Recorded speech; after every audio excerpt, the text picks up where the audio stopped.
Hear the chorus of sun and moon, our voices, an untiring hymn against the silence. Do you feel it at last? Long have I circled this world, descending only when the Watchers first stirred.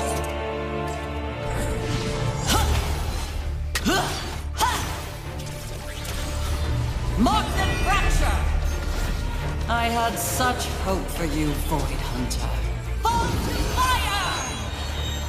Fall and be silenced. Silence, dreaded herald. Rise with me! Sunfire eternal! Huh. Providence! Our dance continues, sun and moon in perfect step. Watch as our enemies are undone. Abyssal vermin, I bar you from the heavens. As night ordains! Silver moon, your blade fulfilled our ancient vow. This is predetermined. Be gone! A lunar storm gathers. All in my path shall burn.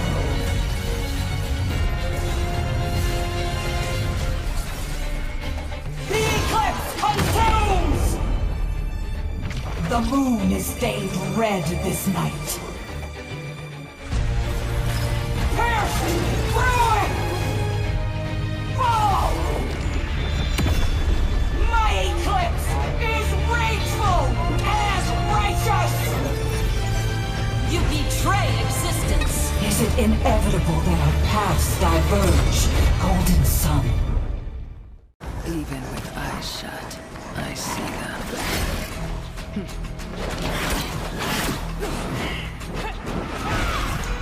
Vile creatures. Lurking. Watching. You wanna play too?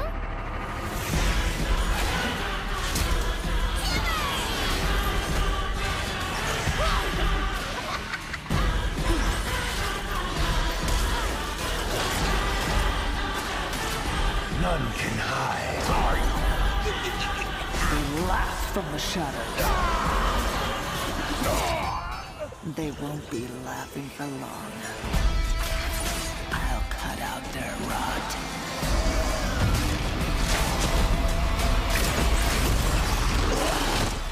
Hunt down every last shadow.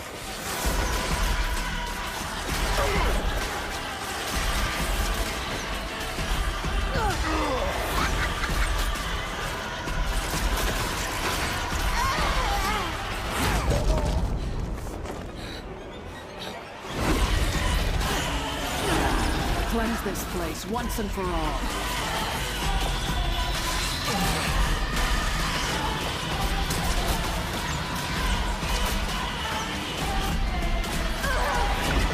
I will rid this world of demons.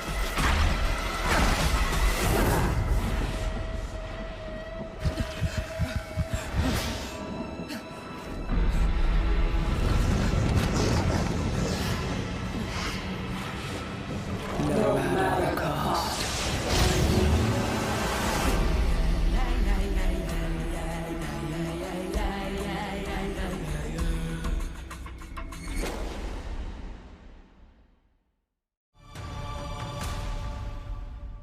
Khi mà vào trận thì bản thân ở đó mình cũng nghĩ là các đội SHG sẽ dễ dàng đánh bại Jiu nhưng mà Jiu lại không hề dễ vậy và họ đánh bại SHG với tỷ số là 3-0.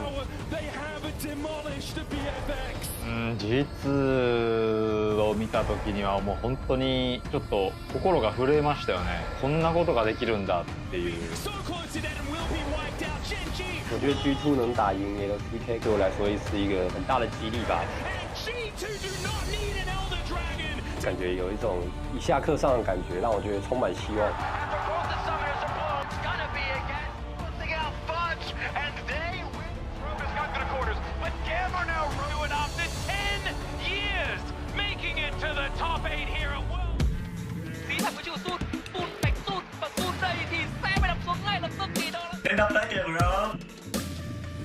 Câu chuyện của chúng tôi sẽ bắt đầu từ bây giờ.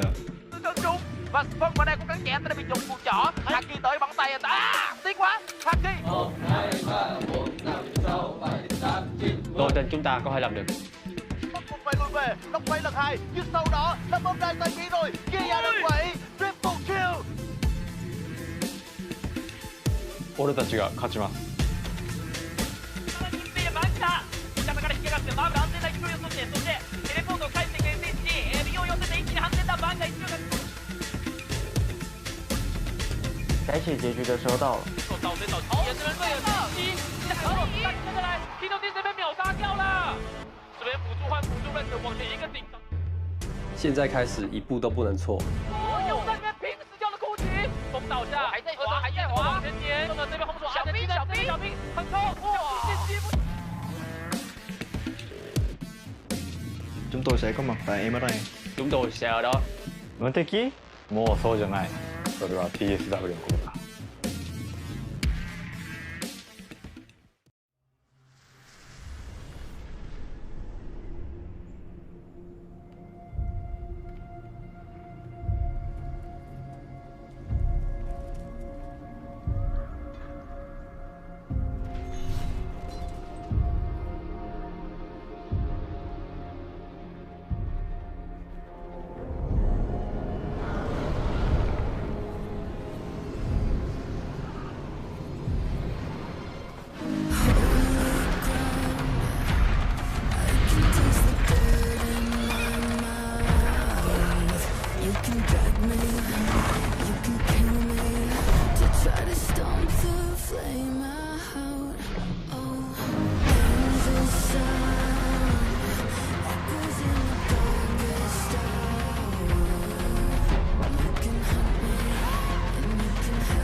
Till you're empty.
Here's an overview of how Coach Comms works.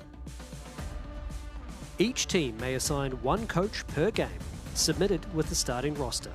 Coaches can be changed between games. Only a head coach, assistant coach, or analyst is eligible. Sub-players are not allowed. Use of the Coach Comms is optional. Here's how Coach Comms operates during matches. The coach is placed in an isolated room, wearing a soundproof headset to ensure competitive integrity. They may only view the 5-player POVs on stage. No live stream, spectator mode, or external devices are permitted. Each team has 3 Coach Comms uses per game, with 45 seconds per use. Unused users do not carry over. After all users are exhausted, the coach may leave the room. If they leave early, they cannot return. Team members not participating will have access to standard spectator mode for post-game review. Coach Comms has received positive feedback from teams and fans and adds an additional strategic layer to the game. The feature will be reviewed at the end of Split 2. Stay tuned for more updates.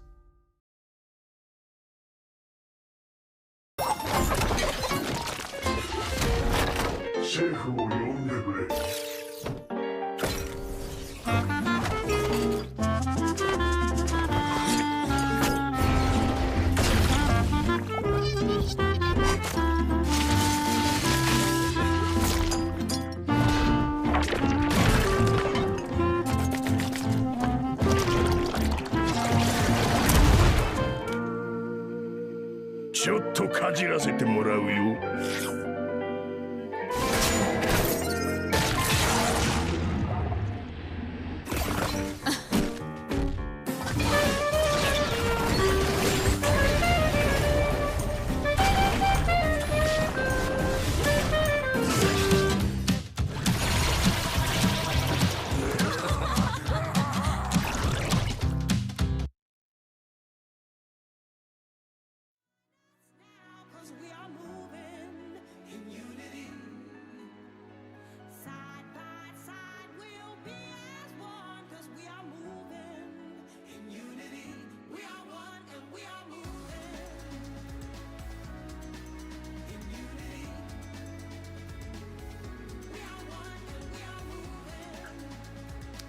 G'day, g'day everybody. Welcome back to another night of the LCP knockout stage. My name is Carrick and with me is the ever lovely Pike. How are we feeling tonight?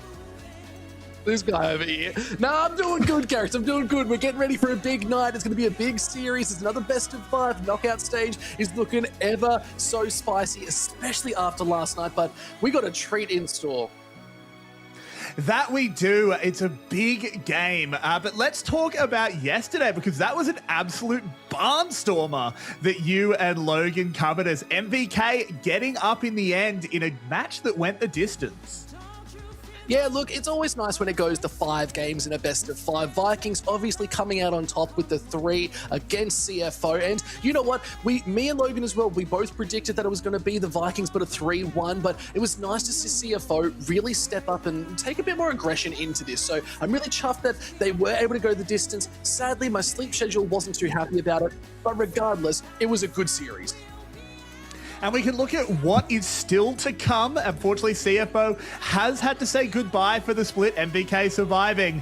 And you can see Team Secret Whales and Garm lurking in that round 2. Those Apex Predators still waiting to strike. Keen to see that. We've got our second match down there. SHG, DCG will be up today. Yeah, it's going to be a scary one, but if any of these teams are looking further ahead to next week, Secret Whales and Garm are looking actually insane. But let's look at our POM standings as the player of the match. It is Haki and Kiaya in that #1 tied spot for 3, which is a huge effort where it's a top laner and an 80 carry. And Haki, after last night's series, absolutely well earned. But look at all those other players as well, sitting in that 3rd place, unofficially 2nd, but it's a good start. It 100% is. All these players looking to rise up. We've got two teams to focus on today. Today's match is the SoftBank Hawks and Relove DCG, the 4th and 5th seed after our regular split. These are two massive competitors, the LJL and the PCS, going at it.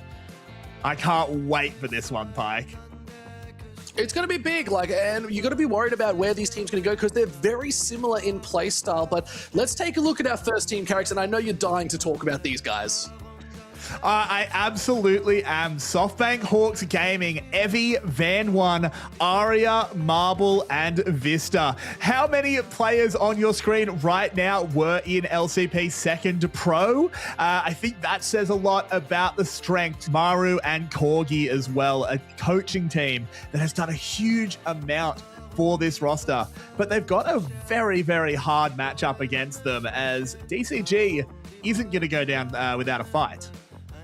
Yeah, and I'm still looking at this SoftBank Hawks and you got to be very scared. Evie hasn't had the greatest performance of recent times, but we know they're one of these players that can really bounce back. But giving the focus on the Van One, Aria, and Marble too, I have faith that this SoftBank Hawks are going to be able to do a pretty good job. But you're right, we do have our next team. We have the Relove DCG. These guys are a bit of a showstopper in my opinion. I think they've got what it takes. I think they've got the skills, they've got the hands. Let's just see if they can keep up as let's look at these gorgeous lineup. And there is my favorite player in the whole region. It is Florin, Pop9, Hongshu, Fang, and Xiao Si. This team didn't have the greatest start to the split, but they were able to scrape through and make it into the knockout stages. I'm excited to see if they're going to get this really good substitution in from Xiao Shang as well. We'll have to see if they're going to make that move. They made it last weekend. It kind of worked, but I think they were just trying to test the waters and see what was possible. But on the narrative of these two teams, Relove DCG, they are a fast, loose, aggressive team. The big difference is, can they hold on? But let's look at our head-to-head because it's the place that we all need to be watching in the LCP. Carrix? Exactly. The LCP is a region dominated by junglers. Traditionally, different regions have aspired to be different players. A lot of Korean players, when they've come up, they want to be like Faker, because who wouldn't? Chinese players, they want to be like Tarzan, so they go into the jungle. In the LCP, we have so many teams that want to be like Levi. It's currently working. The Vietnamese are the top 3. These two teams are trying to mimic that style, as Pop9 and Van One have been massive carries for their team. And the crazy thing here is, look at Pop9's stats compared to Van One. He's looking really strong.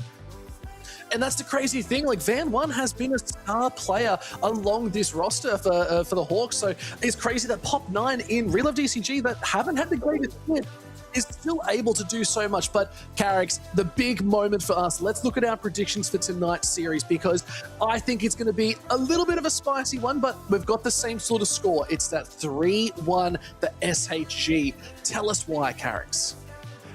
I think the thing is the way I look at these two teams is that they're very, very similar. They play the game in a similar style. They approach the game in a similar style.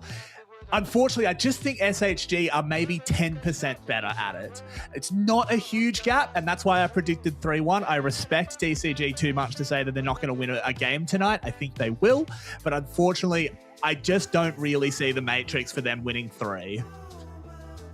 Yeah, no, look, I've got a very similar sort of thought process, right? I think SHG, they had such a monumental start to the split, and we can look at the track record where SHG have been winning games and winning series, but they've been sort of slowing down as the split has gone on, whereas Relove DCG have been speeding up.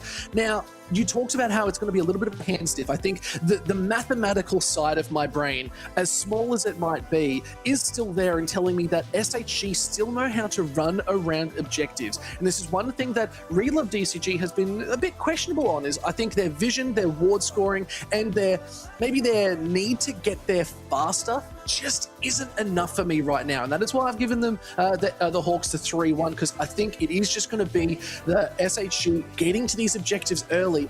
And the big stat is, if SHG get an early lead before 15 minutes, they have a 90% win rate.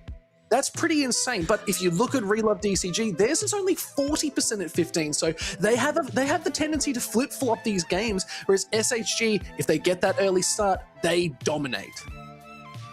I completely agree. SHG are a well-oiled, disciplined machine when they're on form. If they come in like that tonight, if they come in like that just to the knockouts in general, that is going to be hard for any team to stop. SHG, of course, were this tyrant of a team that only a few weeks ago we were talking about in the same breath as Team Secret Wales. Relove DCG need to make sure they don't awaken that beast. But if they don't, I think they've got a reasonable chance. But I totally agree with you. It's being first to objectives. It's having the better vision setups and just maybe not being a little bit lazy with how you play around those objectives. I want to see Pop 9, the first jungler there, hitting the dragon, hitting the grubs. Yep. Totally agree, and I think it's up to them to really set that tempo, right? As we know, like you said, when we're looking at that head-to-head, where it is the junglers that are the center focus around these teams. But we've got a little bit of time, Carrix. I want you to walk me through, who do you think is the other lane that we should be really focusing on? Where is the action going to be? The other lane, I think, is the bot lane. I think Marble had an incredible performance all split. He was second pro all ADC, and he really did deserve that. I think he really earned that spot. I think there was an argument for him to be first team. I've sort of talked about that elsewhere, that he was probably overall the split the best ADC. I really liked it. Oh, here we go, Evie. This is a slow one. That might be the slowest one yet, but you know what? It fills me with hope every single... he is locked in. Like, you don't ever move that slow, especially on a stage, unless you have a purpose or you have a dream. And you know what? I think Evie's chasing that dream today. But let's get back to the bot lane, because I think you're right. I think there's something we need to talk about there. And you're right. Marble is this really fierce champion, that a player that can actually make things work. Their pool is deep. They've got the hands. Let's just see if Vista's going to give them that little bit of love. But I have a lot of hope for the SHG sort of roster. I think they've got the ability, the hands, the skill, and like you said, the coaching. That's going to be the really big tick for this team to really step up and take this series. Totally agree. The SHG coaching staff has really, really impressed me all split. All these little things that we can identify with teams, they figure out the way to exploit it, rip them apart, and just sort of make teams look silly at times. DCG need to make sure they've patched over every bit of the armor and are ready to go. Pike, any last words before we get ready for this first game? I'm just going to start shadowboxing as we're getting ready for the knockout stage. First game, Carrix. I'm getting pumped ready. Are you pumped as I am? I'm about to throw hands. Oh, I'm so pumped, but we'll be right back. Be ready. The knockout stages are coming.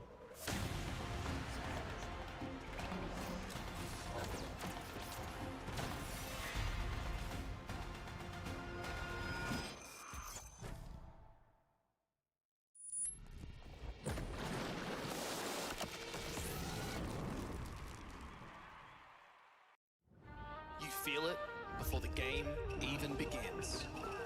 The noise, not pressure, electricity. A region that doesn't wait its turn, doesn't follow the script, where every match threatens to flip.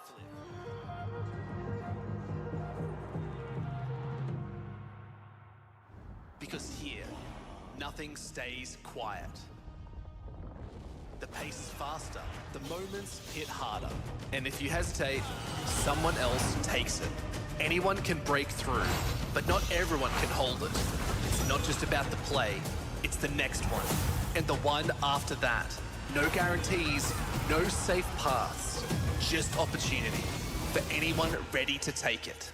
Made for the stage, made for the moment, made for this.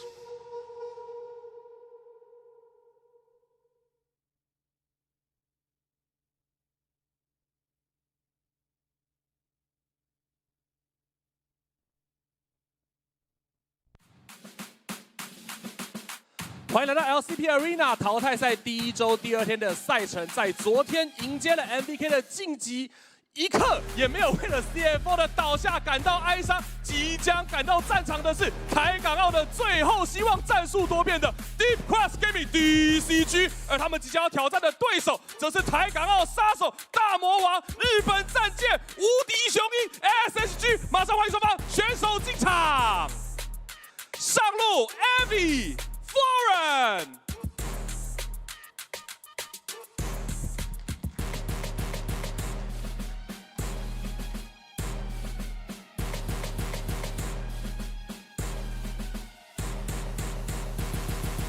打野放 Pop 9，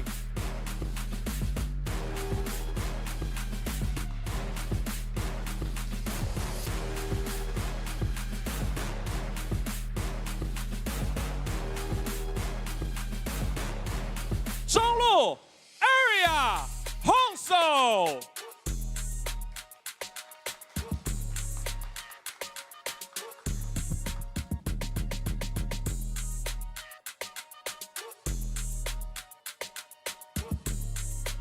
下路 Marble Fang，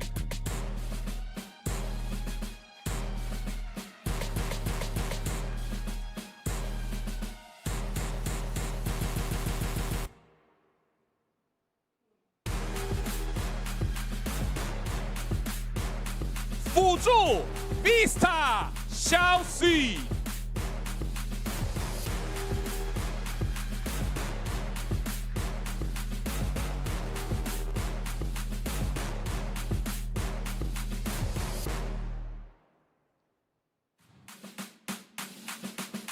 教练 Corgi Refrain，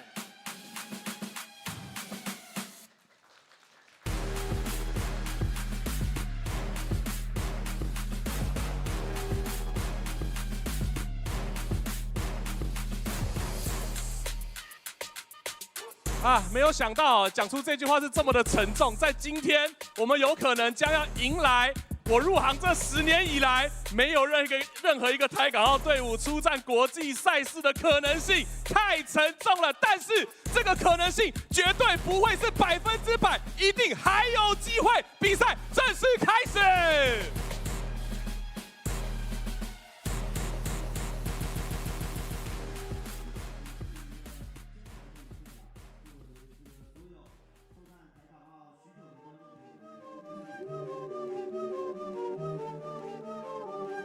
Welcome back. We've got our first draft just moments away. SoftBank Hawks and DCG locked and ready to go.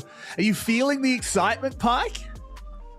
I can feel the electricity in the air right now, Carrix. I am so hyped for these two teams. We saw, like I said, my favorite players on the Rift. It's this top lane that we're going to be seeing up against each other. It hurts my heart to see Evie not be able to hit those mad, incredibly slow thumbs up. But when you have the Ronin, aka Floren, I'm always nervous, you know, like I want to see him pop off. He's going to be able to get like these crazy champs like the maybe get some more like hyper carries too. I just think this is a spot that we've got to be watching, but it's only the first game of knockout stage, Carrix. So much could happen in just a short amount of time, and I'm pumped for it. Oh, I am so excited. And I want to see where the priority in draft is being put. I know if it's me, I'm trying to isolate a good jungle matchup. I'm trying to get Van 1 or Pop 9, frankly, either of them, onto something like the Lee Sin. Is there sort of a pick maybe you're drilling down on, Pike? Well, it's not so much a pick that I'm drilling down. I'd say it's more a pick that it was definitely of noteworthy from last night, which was definitely the Zyra pick. So we're starting to see a little bit of a resurgence of like these AP junglers coming back in. Zyra, as we know, has an incredible clear. I think the game that it was shown didn't do it justice. That's the only downside. Like, it's so fast with its clear. I think it's one of those hard ones where I want to see it again. I want to see it in someone who's going to be able to make it work. I think it was just the enemy team knowing how it was played and being able to sidestep a lot of those strangle thorns. So it's a bit of an interesting pick, but you're right. The Lee Sin is a big one. We have seen a lot of it throughout the regular split. Now we're in knockout stage. I'd love to see this hyper aggression, early game damage really starting to flourish, because this is where these two teams play, Carrix. They love the early game. They love to get scrappy. Totally agree. These two teams, as you said, they love going at each other early on. I think something that's really good to look at, though, is these are two teams that play very structured. They've clearly got a first 15 minutes or so that is incredibly coached. But it's something like Lee Sin, it's Nefiri as well at times that just have a bit of X factor, just a little bit more, where someone like Van1 or Pop9 can really just decide to take the world in his hands and break apart the other team's very rehearsed first 15 minutes. But here we go. Draft is here. Nocturne, Zinzao, Oriana already meet the bands.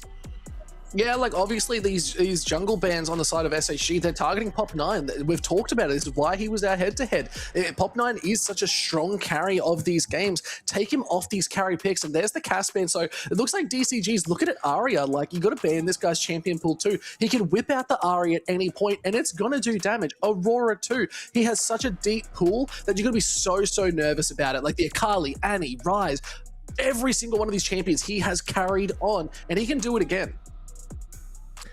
Totally can. I think a lot of these players can really just have something cooking. Like Arya, I think, yeah, totally.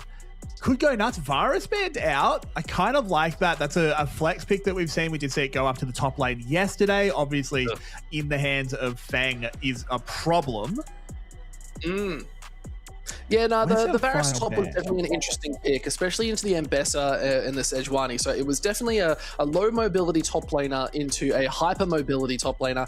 Never really going to be the greatest time, but it still popped off. It still did a good job. It did its damage, and we'll just have to see if it's going to get back its time. And there's the Lee Sin ban. I know you're pretty devastated about that, but that leaves Nefiri and J4 open. So we still have some very aggressive junglers in our hands. I think the tricky part here is what do we do about Rumble? Evie doesn't really want to play into Florin's Rumble. I think the way this top lane dynamic is going to be in the series is Florin on the front foot, Evie trying to absorb that pressure. But you also can't let Marbles Ezreal go. I feel like Rumble J4 is a pretty good 1-2 for DCG if they want it. No, Karma makes total sense. Karma. Yeah, like I like the Karma here, but I feel like LCP is not a big Karma heavy. Like we draft it, but it never really finds its place. I think it has just not found its initial touch and go. Like it's such a strong pick, but I've never seen it really pop off in the right hand. So we'll have to see if Shousey is going to be able to utilize this pick as well as it should be. But what is your take on this draft so far for DCG? Because it's only got the jungle, it's got the J4 and the Karma. Are you liking it so far? Because now Rumble's gone. Look, I do like it. I love the J4. I think this is still the best jungler on the patch. I still have a huge amount of faith in the Karma. I agree with you. The LCP don't utilize her to her full potential outside of, I think, BA. I think he does. But the rest can still turn it on. They get a really strong matchup for Evie for SHG. And as I was saying, Florin should be the one on the front foot in this matchup. If Florin is forced into something like a Cassante, I don't like that look as much for DCG. I'd love to see him just pick up an Ambessa here. That's sort of the more aggressive Rumble answer that we see. But we'll have to see where that comes because there is that Nefiri for Van1. Yeah, look, that is going to be incredibly dangerous because Nefiri, as we've seen time and time again, is the J4 answer. You cannot Cataclysm on the dogs. They will just jump, hop, skip it away, and there's nothing you can do. Like, you've already used it. You have to burn that ultimate straight away, so it's going to be allocating the right priorities onto these other members, but you got an arcane shift for Marbles Ezreal too. Rumble, yeah, a little bit isolated, but if you're going in, that's an equalizer on top of themselves. Like, so far, J4 doesn't really meet the requirements to take on SHG's draft right now, but I like the Ryze pick. They're looking at a really strong late game. They are looking at a strong late game, but where I've been a little bit disappointed with Ryze since that phase rush removal, and I mean, it makes total sense. It's a little bit of 1+1, is that he's just not as mobile in fights. He's not able to sort of just raw dodge things. Love that art of Evie, the Zahen, maybe later in the series. But as I was saying, like something just like dodging a Nefiri Q, for example, you have to ghost in fights now instead of just having the phase rush that can sort of carry you through it. Have to see what Hongshu can really get done as Annie is taken away from Arya. banning out Arya always feels like a little bit of a fool's errand because he's just has a champion Ocean. There simply isn't enough bans. Yeah, like you got so many options here too, but it comes down to having that really strong draft identity. Like right now, it's a lot of damage and they're trying to play a little bit of front to back and then they're waiting for them to capitalize onto them. So they're waiting for Pop 9 to pull that trigger. So it's nice to see that it is also DCG banning out the Nautilus. So it's that really strong support pick. But what really goes with Ezreal here? Like I think that's a big question is what is going to be the support that's going to carry this Ezreal through? And you could go for a bit of lockdown. You could look like a Leona, could be quite strong. Alice is also potentially an option, but you also have a lot of mages, enchanters, sorry, that could actually do the job. I think I totally agree. I think the other way you could go is a Pike, though. This is a champion that has been rising in priority in the LCP, particularly if this Jhin gets locked in. It's hard to play the first 4 levels. That is a brutal first 4 levels playing something like Pike into Jhin Karma. But if you get through that, you can leave the Ezreal. Marble will be fine on his own to just farm up and scale. You move around with Van 1's Nefiri and you try and get those early tempo plays. You try and make sure that you're on the front foot for Dragon, for the Grubs, like we've been talking about. Yeah, really big thing though with the Pike is you need to get level 6 as soon as possible. And you highlighted the point of how does Pike play into the Karma and the Jhin? You're right, it is hard. So maybe it is just getting out onto the map and trying to do their best to disrupt Pop 9 in this. But there's the Twisted Fate being locked in for mid. I really like this. This sort of tells me that they're looking to capitalize on fights. If someone's getting jumped, a Destiny Gate is going to come through and you will find Arya there to do some damage. So Twisted Fate, not the highest priority in the LCP, but always a really strong pick.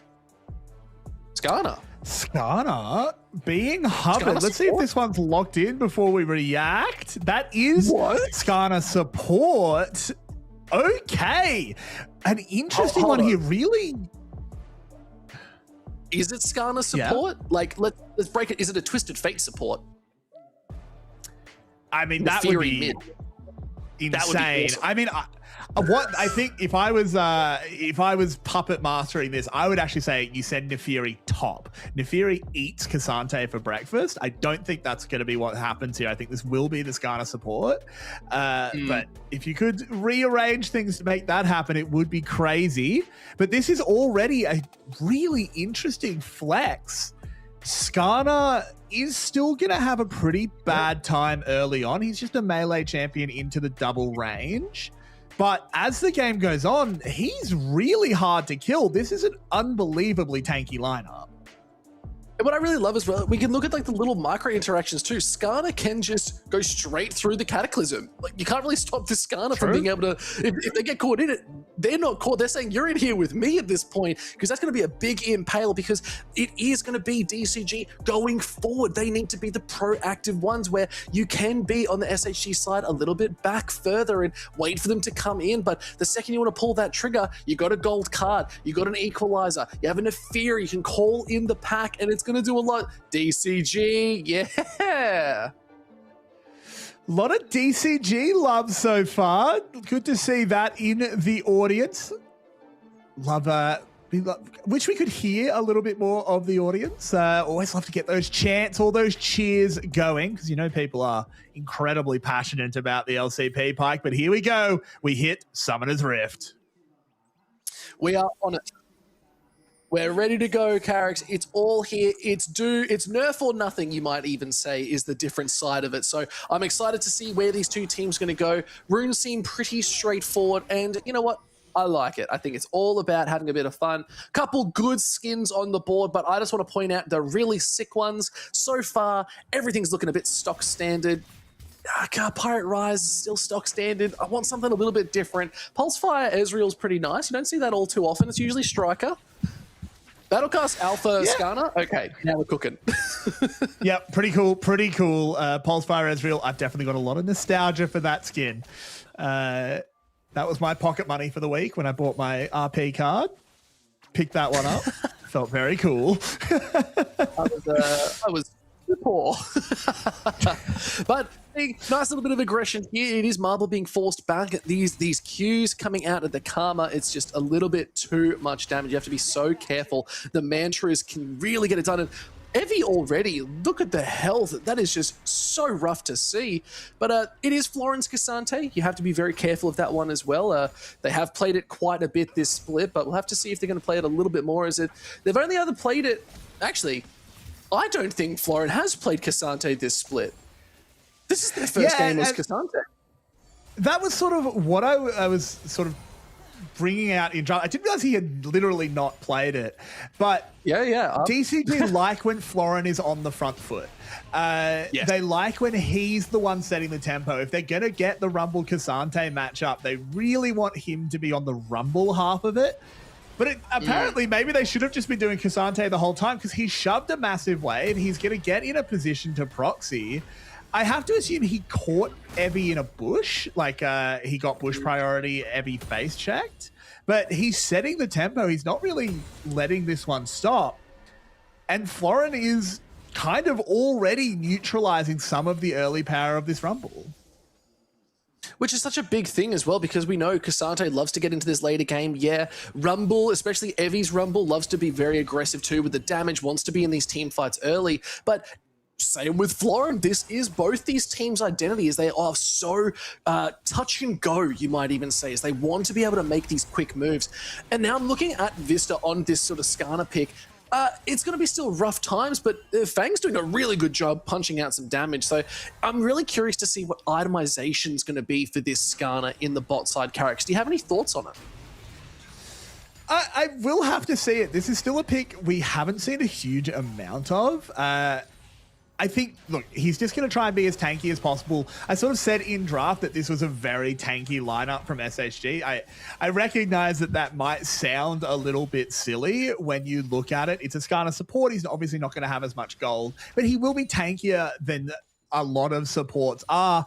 Neferi as well is sort of pseudo tanky. Of course, doesn't build tank, but can just go invulnerable so often that she is very, very hard to kill. Rumble cycle shields. That's sort of what I was alluding to there. This Rumble, I think the game plan, as odd as it sounds, is, oh, hello, as he does get it engaged. Okay.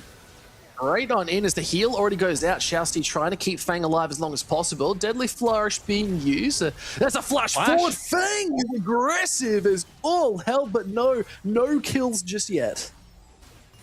And I think that's a pretty costly use of the flash there. Vista able to survive. Marble is going to be totally okay to catch this under the tower. So the priority is still fine for DCG, but not having your flash coming up, you know, that's not going to be up when Van 1 hits level 6. I can smell a visit to the bot lane brewing. You can smell it? Yeah, it's like a wet dog. Smells like mean spirit, honestly. It's like a wet dog. Now we're seeing a little bit of a shuffle in the jungle, as it is Van 1 being invaded quite heavily, but Pop9 able to walk out with just enough to feel pretty good. But first dragon is up in 10 seconds. I don't think either side's really going to want to commit. I think it is going to be SHG most likely looking to go first. First look at that one, purely because we know they love to get to these objectives really early. Totally agree. And the sort of the way the tempo is working out, you can see Van 1 is going to step up here, probably able to clear out a little bit of vision. Won't be able to clear it, in fact, but we'll just be able to add his own. Doesn't have to switch to the sweeper. Van 1 moves in, recognizes where the vision is, spots out both Shousey and Pop9. So this is what we were talking about. SHG is just the first one to these setups. I don't think they're going to pull the dragon here. They certainly don't have to. That would be very risky, but they're the ones getting the wards in the really relevant positions. The one exception, of course, is that control ward in the back of the red pit, which has gone completely undetected. Yeah, literally just looking at it, and they're already pinging saying, where is Van 1 going? And they obviously know that they're heading up for that scuttle, but now another fight down on this bot side. Marble already caught out, having to avoid these traps. Vista doing a really good job just being that Scorpion shield, and it's just going to get a little bit harder as the game goes on. As soon as more items come on board, it's going to get a little bit easier, but a lot harder for the side of DCG to really kill this Skarner. But Dragon being taken already by Pop9. Nice and aggressive. I like it. Yeah, exactly. That one ward in the back of the pit does actually pay dividends. They knew that Van 1 wasn't going to be in the area, was going to be on the other side of the map. They had bot lane priority, super clean and easy dragon take. And while it's not a crazy commitment of wards or vision, even just that one little play where Xiaoxi walked up, just dropped that down, took the time to do it, it bodes well for DCG. Ooh, and if he takes one slight step out, he will get spotted out. Actually, oh, he just got spotted. Okay, yeah, he will be seen. They are expecting something along the lines, but Hongshu's already so much pushed up, and okay, Florin's being taken Evie for a ride, and it's the all-out dodge out, a little bit more damage. Evie kind of smurfing on it. There's the call of the pack. They're flashing forward. First blood was in mid lane, though. It's a 1-for-1. It just wasn't fast enough. Pop9 made the play. Pop9 gets it done, links up with Hongshu as they'll go into the jungle, steal away some gold. It was a tower plate. DCG, they come out just that little bit ahead here. We'll have to see a replay of how that one went down because Arya, he'd already burned his flash. It's on cooldown, so I assume it's just a... Yep, easy. Just knock up, Cataclysm, rise damage is pretty good. Not a lot of counterplay there. Lovely read by DCG. Yeah, and they got pretty low, but it wasn't the end of the world. And now Xiaoxi is up on this top side. Van1 is being caught. Has to jump up into the air, see if they can jump over the wall. No Hongshu is trying to hold him down. Good route, but oh, there's the Realm Orb going straight on in. Van1 has no flash, isn't able to get away, and Hongshu picks up another kill, 2-0 at 8 minutes. This is a very aggressive move here by Van1. Just thought he could get away with that, despite there being, again, really good vision control for DCG. I didn't want them to be lazy with vision, and they've immediately stopped doing it. They've been very, very attentive to it. They know where Van1 is. They know where he isn't, which is just as good when it comes to junglers. They collapse in. The first Realm Warp picks up a kill. DCG are getting exactly what they want. Wait, and it's going to be another collapse here. Is Xiaoxi is here. Van1, you're in a wrong spot once again, but Vista's already started the party. Call of the pack is being used. Xiaoxi's the target. Arya coming in. The Destiny is good. Now they're looking at Pop9. The call is just too much. Marble picks up a kill. Yeah, the return fire. They pick up the Nefiri. It's not going to be too much. It flashes out of Fang. It just came back off cooldown. Now Arya's trying to take on Hongshu. Needs to be careful. The levels are good. The health is not there. Fang getting caught out. There's the cleanse. And Vista flashes out with the kill secure. It is the Skarner play diff. Well, that's why we pick Skarner support, I suppose. He gets very tanky very quickly and can just kind of go crazy with the damage. That Hail of Blades, I always kind of underestimate Skarner's sort of initial burst damage. When he has that Hail of Blades, he presses Q, he just chunks people as, yeah, they just bring the pincers in, and that pseudo tankiness from the Nefiri. They think they can burst him. They look at the health bar and go, that's not a very big health bar, but it's pretty big when he goes invulnerable for a second and a half. He takes all that investment to kill. They've barely done anything to Vista at the end. Feng tries to go for a little outplay here with the cleanse, but nothing you can do. He's hitting you through the tower. SHG fire right back. Yeah, it's nice to see 4 kills to 3 at 10 minutes. It's a 500 gold lead for SHG right now. They're looking at these grubs, but these good visions is catching them out. Control wards off to the side.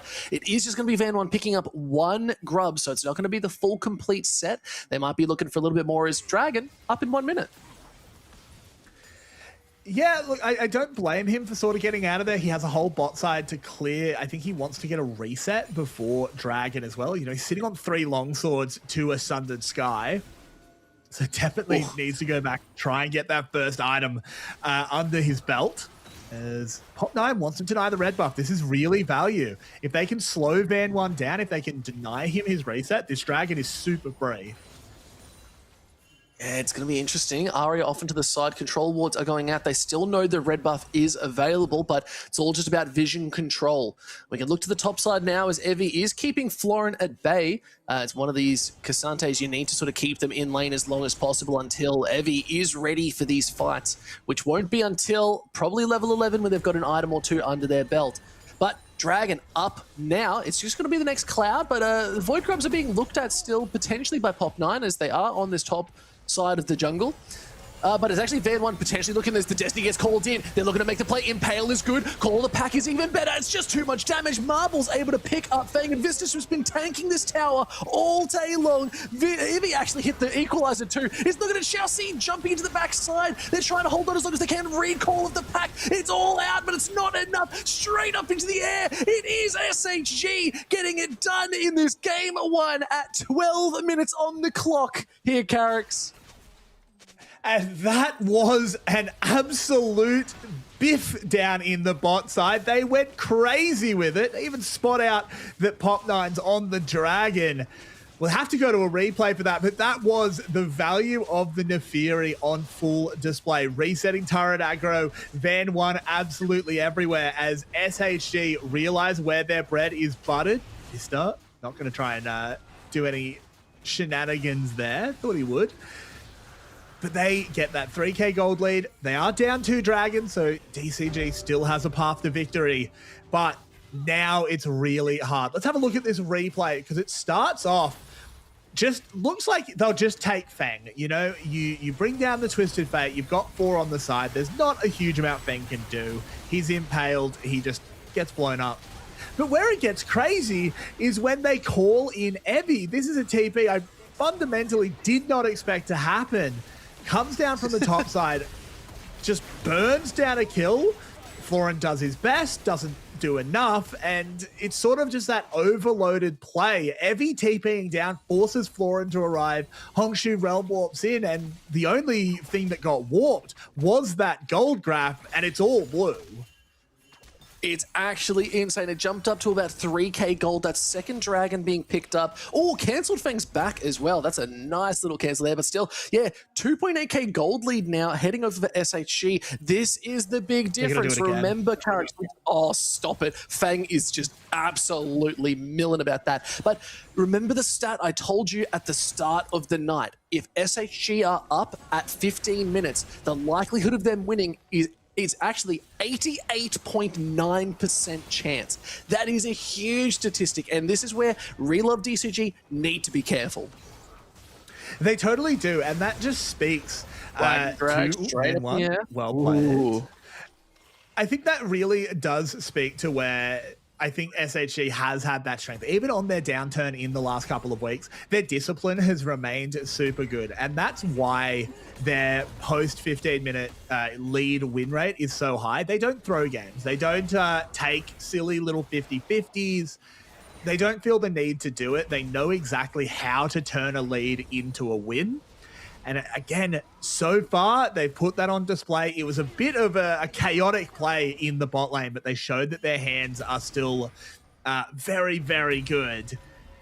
And if that's the only chaotic play they need to make, SHG are pretty good at these ones. Yeah, now we're seeing it is Evie being focused again. Flash from Pop9 into the flag and drag. Cataclysm 2 into the all out. I think Evie is not long for this world. It was a nice shutdown and an excellent read by DCG. Pop9 is all over this map. Only down a little bit of gold, but still up in CS, making plays. Yeah, good stuff there by Florin and Pop9. Getting the job done. As we just go into a little bit of a holding pattern. I'm just taking stock across the map. We've got the Herald spawned. The interesting thing here is I don't know who's going to really put priority on it. SHG could go. Van 1 is really strong, has the Cyclo Sword. Arya is not ahead, but Twisted Fate just gets a lot of value around these fights just by pressing R, so you have perfect vision. But I don't necessarily think SHG needs to force this one. I think they're going to get that mid lane tower through sort of just momentum anyway. I kind of want to see them just farming up. Yeah, and they're putting a lot of pressure into this bot side. Evie is all alone. He did just survive. He's about to have his flash back off on cooldown. Equalizer is still not up, but really good work from Van 1 to just sort of be here into cover, because Vista's now joining the party and they're saying, please stop trying to siege on my tower. This is ours. It's time to back away. And it's exactly that. They've had to walk away, and Arya doing a great job in this top side, just taking out these towers. Yeah, exactly. Just able to, he doesn't have to commit to the play. If something had kicked off, he wouldn't have been too far away. Obviously would have had to do a little bit of a walk, but not as much as most other champions. Has picked up a couple tower plates, gets himself just draws a level in gold with Hongshu, which is not really where you want your Rise to be. You want him ahead in gold, you want him accelerated. But I think SHG are doing a much better job sort of assigning side lanes where they want the gold to go. It was Marble and it was Arya just on their own. The other three came and covered while Hongshu was sort of with the three. And Florin was getting farm on his own, which I think just should be reversed. Yeah, and a big thing of note here, if we look at some items, and I'm looking just at scores too, it's a 15, almost 20 CS lead for Marble against Fang here. 2-0-5 to 0-2. It's a 1.7k gold lead for this Ezreal, and we've seen it time and time again. If Ezreals get a strong lead, they are near unkillable in these games, and I worry what Jin's going to be able to do. Is Fang going to be able to get those damage up far enough? Yes, they scale quite well, but so does an Ezreal character, and that's where I'm looking, because Marble's having a really good game, being given a lot of priority at the early stages of this one. Yeah, and this is sort of what we were talking about pre-game. Marble was that second team ADC, sort of first team, not Team Secret Wales in a lot of ways, as Dragon is started up. Marble has had a fantastic split. We'll have to show off in this little fight, though. Then one sitting in the back of the pit, but the Flag and Drake's good. The Impale's even better. It picks up one. There's the equalizer. Curtain Call's being dropped down, but Pop9, he's getting dangerously low. They're trying to pull him back in. Florin, he's getting the all out. It's a lot of damage. Here's only Arya coming later into this fight. Now they're trying to do the damage. Florin is low. It's just going to be enough as Van1 picks it up. Hongshu trying to hold back a little bit of the damage, but look at the Dragons already been taken out. Vista is going back in, wants to do some damage. The Flash Golden card is going to land, but the Cataclysm drops down. It is going to be enough. Van1 is so low. There's the Realm Warp. They're trying to catch them once again. Arya's gone. It's a double kill for Fang. It's a triple. It's all she wrote, and it's the ace for Relove DCG. Relove DCG. They flip the script. They force the chaos. And SHG are caught unawares. They're now behind in gold. And DCG sitting on the soul point. Fantastic stuff. They're largely led by fantastic players out of Hongshu. Let's have a look at this one. It starts off messy. Vista gets caught inside the wall, but does land the Impale. I thought right here, I think things are going well. Yes, they turn around. It's a fantastic all-out, but Marble's on full health. He gets away from Florin. I think Marble can carry this fight, but there it is. He shifts forward and gets scooped. Doesn't have his arcane shift, can't get involved in the rest of this fight, and the ability of DCG, they are just constantly playing outside of Marble's range. He never gets in, he can't use that gold lead. Lovely by DCG to make sure that the strongest member of SHG does almost nothing in that fight. Oh, and look at the Rise damage coming out. It's a totally different graph to this mid lane. Twisted Fate is not really having any impact other than being a gold card and a bit of CC. So I want to see Arya starting to do a little bit more. They've picked up the Lich Bane, so items are starting to really come online for these teams. But Rise, it is Hongshu who was just so aggressive in that. Arya just sacrificed himself for a couple. I don't know if that's the right call, in my opinion. 6-1-3 Hongshu is, and that's a 2k gold lead. Yeah, it's 2,000 gold. It's more for the Rise. He'll also be able to crack back, pick up some tower plays for himself. As hang on. Straight on in. Xiao C getting jumped on instantly. The Impale was there. It is going to be Van1 able to do a little bit more. He lives so long. They're still trying to hold on, jumping forward. Fang does not care. Hits them with a shot. The Curtain Call goes back up, but it is Emmy with a big old shield. There was not enough damage to even break it.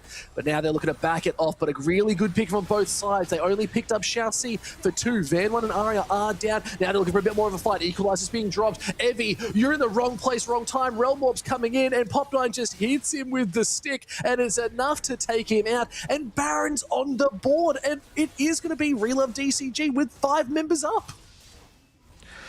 I don't know if they'll start the Baron here. They just don't quite have sort of the health bars and the setup with the respawn time as being so short. But the crazy thing here, and I'm sure we'll get a replay, here it is. This starts with just Arya sort of being a little bit silly. I just don't really think he expected the minions to die quite as quickly, that he'd get Rune Prison. But this is what I want to have a look at. Look how long Xiaoxi lives. He gets chunked down, heals himself again, cleanses, heals himself, shields himself. He lives so long that this turns from a pick into a trade into SHG being super out of position. Yes, this curtain call doesn't deal a huge amount of damage, but it funnels them in, and SHG just get the read that we must get vision. We can't just surrender this, because then we don't know if they're on Baron. We'll be forced to just walk up and check brushes in the dark. Unfortunately, they kind of lose the 50-50. DCG could have gone Baron, or they could have stayed in the jungle. They make the wrong guess. They did stay in the jungle, and now 3,000 gold towards DCG. Oh, look, and SHG, maybe the stats have just been lying to me. They had this early lead and they've just dropped it off. We saw that gold graph and it was just absolutely flipping on its head. Level 16 Hongshu on this Rise is going to be the damage. And it's both drafts, would you say, Carrigs, are pretty damn good, but it just feels like Relove DCG are well in control as Pop 9 is being looked at. Does flag and drag out. It is going to be enough, but let's see if they can just siege out this mid. As might be a bit of a fight, but it's not enough minions. Marble is clearing them out quite well. Oh my god. That's a damage grab. Hongshu is very much online. I still need to see him do things sort of in these mid to late game team fights. I still think that's where Rise was really hurt by the removal of Phase Rush, but so far he's been incredibly impressive. Has sort of the 3-item Infinity Gauntlet already ready to go. The actualizer is complete. Oh, we have a little bit of a pause. I'm sure this won't be very long, but it gives us a bit of a chance to reflect on what we've seen so far. Yeah, like where do you want to start, Carrigs? Because there is a lot we need to break down of how flip-flop this game has been. There's a lot to talk about, but I think the key thing I want to identify is win conditions. I think for DCG, it's fairly obvious. It's Hongshu, it's Dragons. They're one away from a soul. They've got a Rise that is scaling out of control. They've got a team that can protect him really well as well. That Jarvan will get really good value. DCG, however, their win condition is simple in some ways, difficult in others. It's Marble. That's the word for it. Arya, who so often is a win condition for SHG, is on Twisted Fate this game. It's just not a sort of big X Factor champion. Kind of something I would have liked to talk about. We haven't really had a chance. I don't necessarily like putting Arya on Twisted Fate. I don't think the Twisted Fate pick is the issue. It's specifically because it's Arya. Arya is so often an X factor for this team. He's got that clutch factor. I like putting him on champions that enable that. Twisted Fate sort of isn't that. He's the second man in very often. He's playing around what Vista, what Van 1 can do.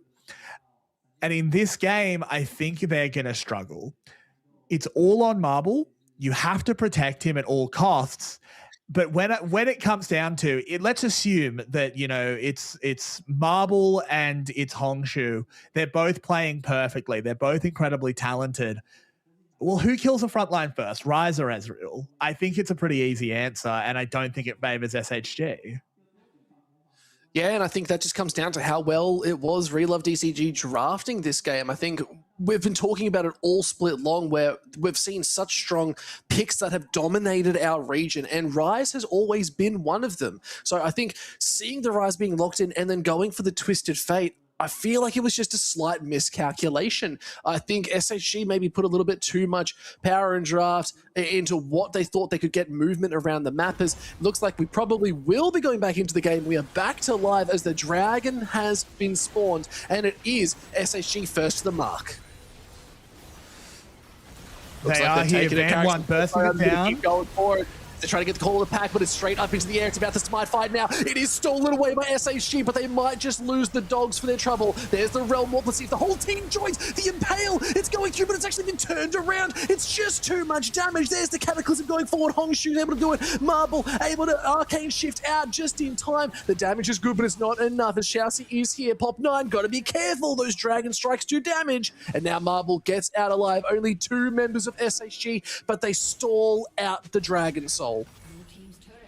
They manage to hold the Dragon Soul at bay. You cannot give up an Ocean Soul, not when your team comp sort of fundamentally relies on Ezreal landing some poke before fights. You can't let them have the extra regen. You can't let a Cassante just be even more difficult to kill. Let's have a look at this replay because it's sort of, it starts off, I like this. SHG, the first ones here, they know they are in a desperate position where they just have to focus this down. What I don't like is I feel like at this point, no one else can help Van 1. This is Van 1's smite to get. Everyone else should just be running away. They're not far enough away in time. The Realm Warp comes in. The grab actually ends up only landing onto one as well. Doesn't hold things up enough. Marble, it's just a fighting retreat the entire time. Again, this Ezreal that is so important, not involved in most of the fight. DCG, they've pulled Baron. They've spotted it with a True Shot Barrage. SHG, how do we respond? Yeah, and it's already down to 8k health. It is Reeslove DCG already on it. Florin needs to be careful. He's getting taken out with a little bit of damage, but it is a Cassante. They are quite tanky. Evie needs to be careful, still a level down, but they drew them off the Baron Carracks. That is important. It is, and this is the sort of back and forth that a lot of teams enter into in mid games at the moment, where you just go, you clear that mid wave, and then you go threaten to get on Baron again. You just constantly say, do you have another way to check that we're not actually doing it? Do you have another way to check? They'll keep doing this for the next few minutes, and if SHG can navigate it well, this is not an insurmountable gold lead. It's 5k, it's a lot, but it's not insurmountable.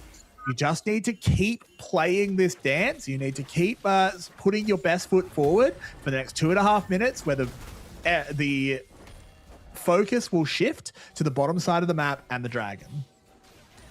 Yeah, it is Dragon up in 2.5 minutes. That's going to be the next big thing, but they're still pressuring Baron, and it looks like they're already on it as the TP's coming out. Looks like they want to keep Florin. Nice big shields, nice and healthy, but I think Baron's just gone at this point. Fang's just in the mid lane holding their own, but it's a 4v1, and now Florin's trying to bring it to them. It's at 5k healthier Carracks. They send out the True Shot Barrage. It's going to spot it out, but I think Baron is just gone. No way to get into the pit, and an SHG are now trying to run away as the Realm Warp comes out. They're trying to hit them from both sides. Florin with the all-out takes Van 1 up into the sky. Cataclysm brings him back down below, and they are able to lock him down. Evie now trying to hold on, gets hit with the flames, but it's not going to be enough. Vista has to run through these walls, and it is Relove DCG in complete control, and it is SHG in complete disarray. Wow, wow, wow. DCG have shown up to this knockout stage with some really, really developed game plans. That Realm Warp, we'll go over it in the replay, but that was excellently placed there by Hongshu. It was a whole team play, really. They have the Baron, they siege down an inner tower. They'll get a little reset, they'll get some more gold, and then they'll be back out on the map. Let's have a look at this one. It's too late. They spot them too late. This Baron is gone. SHG, though, they feel like they must try and fight, but there's just no position to it. Again, Marble does not participate in this fight. That was really well communicated, where they knew where the all-out was going to go. They shove him through the wall, and the Realm Warp's just kind of already there. You called it, he knocked him up in the sky, and the Realm Warp was kind of like the fielder waiting for it to come down right underneath. Love the coordination. But I just think the big thing here is SHG, I think they're panicking a little bit. When you spot the Baron and it's already on 4k health, it's gone. You need to turn tail and just haul out of there. And they didn't do it. They lose the Baron, they lose even more. Now, I said that 5k wasn't insurmountable. 7.5k is getting there. Yeah, 100%, and now it's getting worse and worse as they take the next tier 2 down on this bot side. It's at 8k now here, Carracks, and you got to be so worried for SHG in this series. They're trying to hold the line as much as they can, but it's just an onslaught. They are looking at these towers, and the towers are quivering at the quake of what is Relove DCG. Now it's about how can SHG turn around. The Cataclysm goes forward. Pop Knight's here. Destiny's coming back in, but Pop Knight wants to damage the Impale. Oh, bringing he him goes back, down. but he does have the GA. He's going to be alive for the equalizer. He's hitting no one. They're just hitting the tower instead. Let's see if they can lock down Pop9. He's just so healthy. He is not dying. Pop9 carrying this team all the way for game one. A triple kill for Florin. The Ronin is getting it done. And this could just be Relove DCG taking this game by storm. 11k gold diff at 29 minutes is all she wrote as they charge down the Nexus. And the Crossroads are looking damn good for this team in game number one. DCG, they show up to their first game of the knockout. Angry, apparently. I think they're furious that they were written off. And suddenly, I don't blame MVK for not picking them because I'm scared. I'm a little bit worried. Yeah, look, I'm worried too, honestly. And we keep coming back and they keep getting a bit too shy, but you're right. Honestly, DCG, they look like a different beast tonight, Carrick. They have got so much control. They knew exactly where their win con was. Just do not give Hongshu this rise. It was absolutely spectacular gameplay. Every time we saw them on screen, they were doing everything right. And it is this mid lane that we're watching all this great action. But big props to Fang. We saw that awesome triple kill out down at that dragon as well. They were doing damage, but wow, hold the phone. Pop9, Carrick. Pop9 was that game. Yeah, Pop9 went everywhere. I'm so glad he's one of the players we chose to identify coming into this series to really drill down into because he was everywhere. That Jarvan was just omnipresent. And if you don't have an answer for Pop9, I feel like we could be in for a short series. Look, that's the scary part, is what we both called it was going to be the 3-1. We thought SHG was going to be looking strong for this series, but we're still technically on track. The reverse sweep is definitely possible. We could be looking at a silver scrapes too, very similar to last night, but the gold is just so big, and the damage. I just think this Twisted Fate was just the wrong call from draft characters, because look at the damage. Exactly. The damage tells the story. SHG put everything into Marble, but DCG did such a good job making sure that Marble just wasn't involved in these really important fights. I don't think Marble was making mistakes either. I do think it was DCG forcing the mistakes, forcing Marble to play too far back. This play here was this chaos, and we looked at this. SHG come out on top from this one. And I was thinking, hey, this is what SHG loves. They get an early lead, they sort of hands check you a little bit, and then they run with it from there. But DCG didn't let them run. They tripped them over. Yeah, they had a couple sticks ready to go, and they said, oh, look, if you're going to run through the jungle, we're going to just let you sit there. And at the same time, it's Pop9 starting these really good fights and surviving for just so long, which is insane. And Florin being able to clean up. This was this phenomenal triple kill that came out of Fang, which, honestly, we thought DCG was out of this fight, but they had a different story. I think Fang was able just to be unleashed a little bit more, because look at Vista just going so far forward, no matter, flashes from Arya. I don't know what SHG was thinking. Yeah, here, I think, as I said at the time, the attempt you go for is a Van 1 steal. You sacrifice Van 1 to the attempt. This is even more exemplified here. Van 1's in the pit. The dragon gets low. At this point, all of SHG needs to be running except Van 1. Van 1, you go for the smite here. If you steal it, that's fantastic. If you don't, you don't. He does end up getting it, but the rest of SHG already need to be well back. You need to have just accepted that he was dead, because there's no fight here. Marble, as I've been saying, just can't get involved. He ends up doing a lot of damage to Pop9. We see that this Ezreal was dangerous the whole game, but just couldn't really get anything done as, hello. An interesting one for sure. Yeah, but you're right. It was one of these weird plays that Relove DCG was in that control where it was SHG very much starting the tempo. They had the first start of the game and they were really strong in it. And now that 90% win rate of getting the early leads is just gone. It's probably dropped down to something like 80, maybe 85, because Real DCG, they had an answer, and it was just Hongshu on this rise. It was Pop 9 on this J4. They knew when to play aggressive, and they were pushing their tempo a little bit more, which is what we wanted them to do. We said that was their con. Both these teams play very identical. DCG just looked better this one. They totally did, and we'll have to see if they can keep this one going, because game 2 will be up in just a little bit.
Khi mà vào trận thì bản thân ở đó mình cũng nghĩ là các đội SHG sẽ dễ dàng đánh bại Jiu nhưng mà Jiu lại không hề dễ vậy và họ đánh bại SHG với tỷ số là 3-0. 事実を見た時にはもう本当にちょっと心が震えましたよね。こんなことができるんだっていう。我觉得 G2 能打赢 LCP 对我来说是一个很大的激励吧。感觉有一种一下课上的感觉，让我觉得充满希望。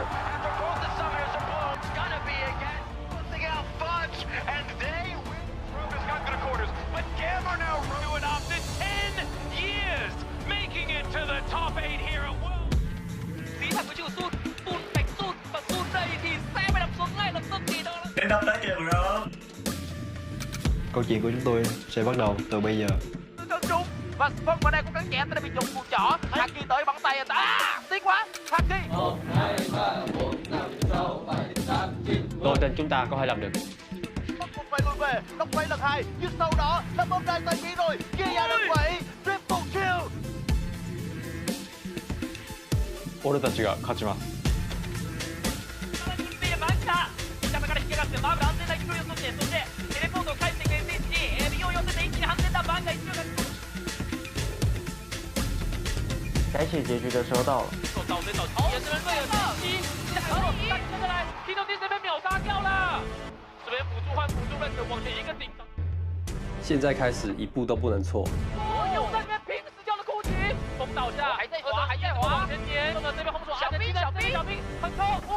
接不。 Chúng tôi sẽ có mặt tại MRA. Chúng tôi sẽ ở đó. 無敵？もうそうじゃない。それは TSW のことだ。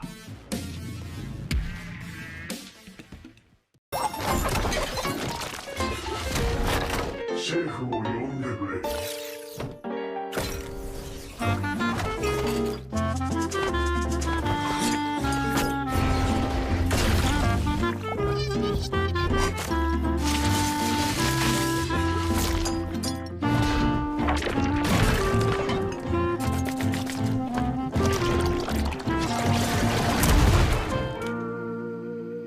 ちょっとかじらせてもらうよ。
Welcome back, everybody. It's game 2 of SHG versus DCG here in the knockout round of the LCP. What's going on? Carrick's with me is Pike. How are we feeling after game 1?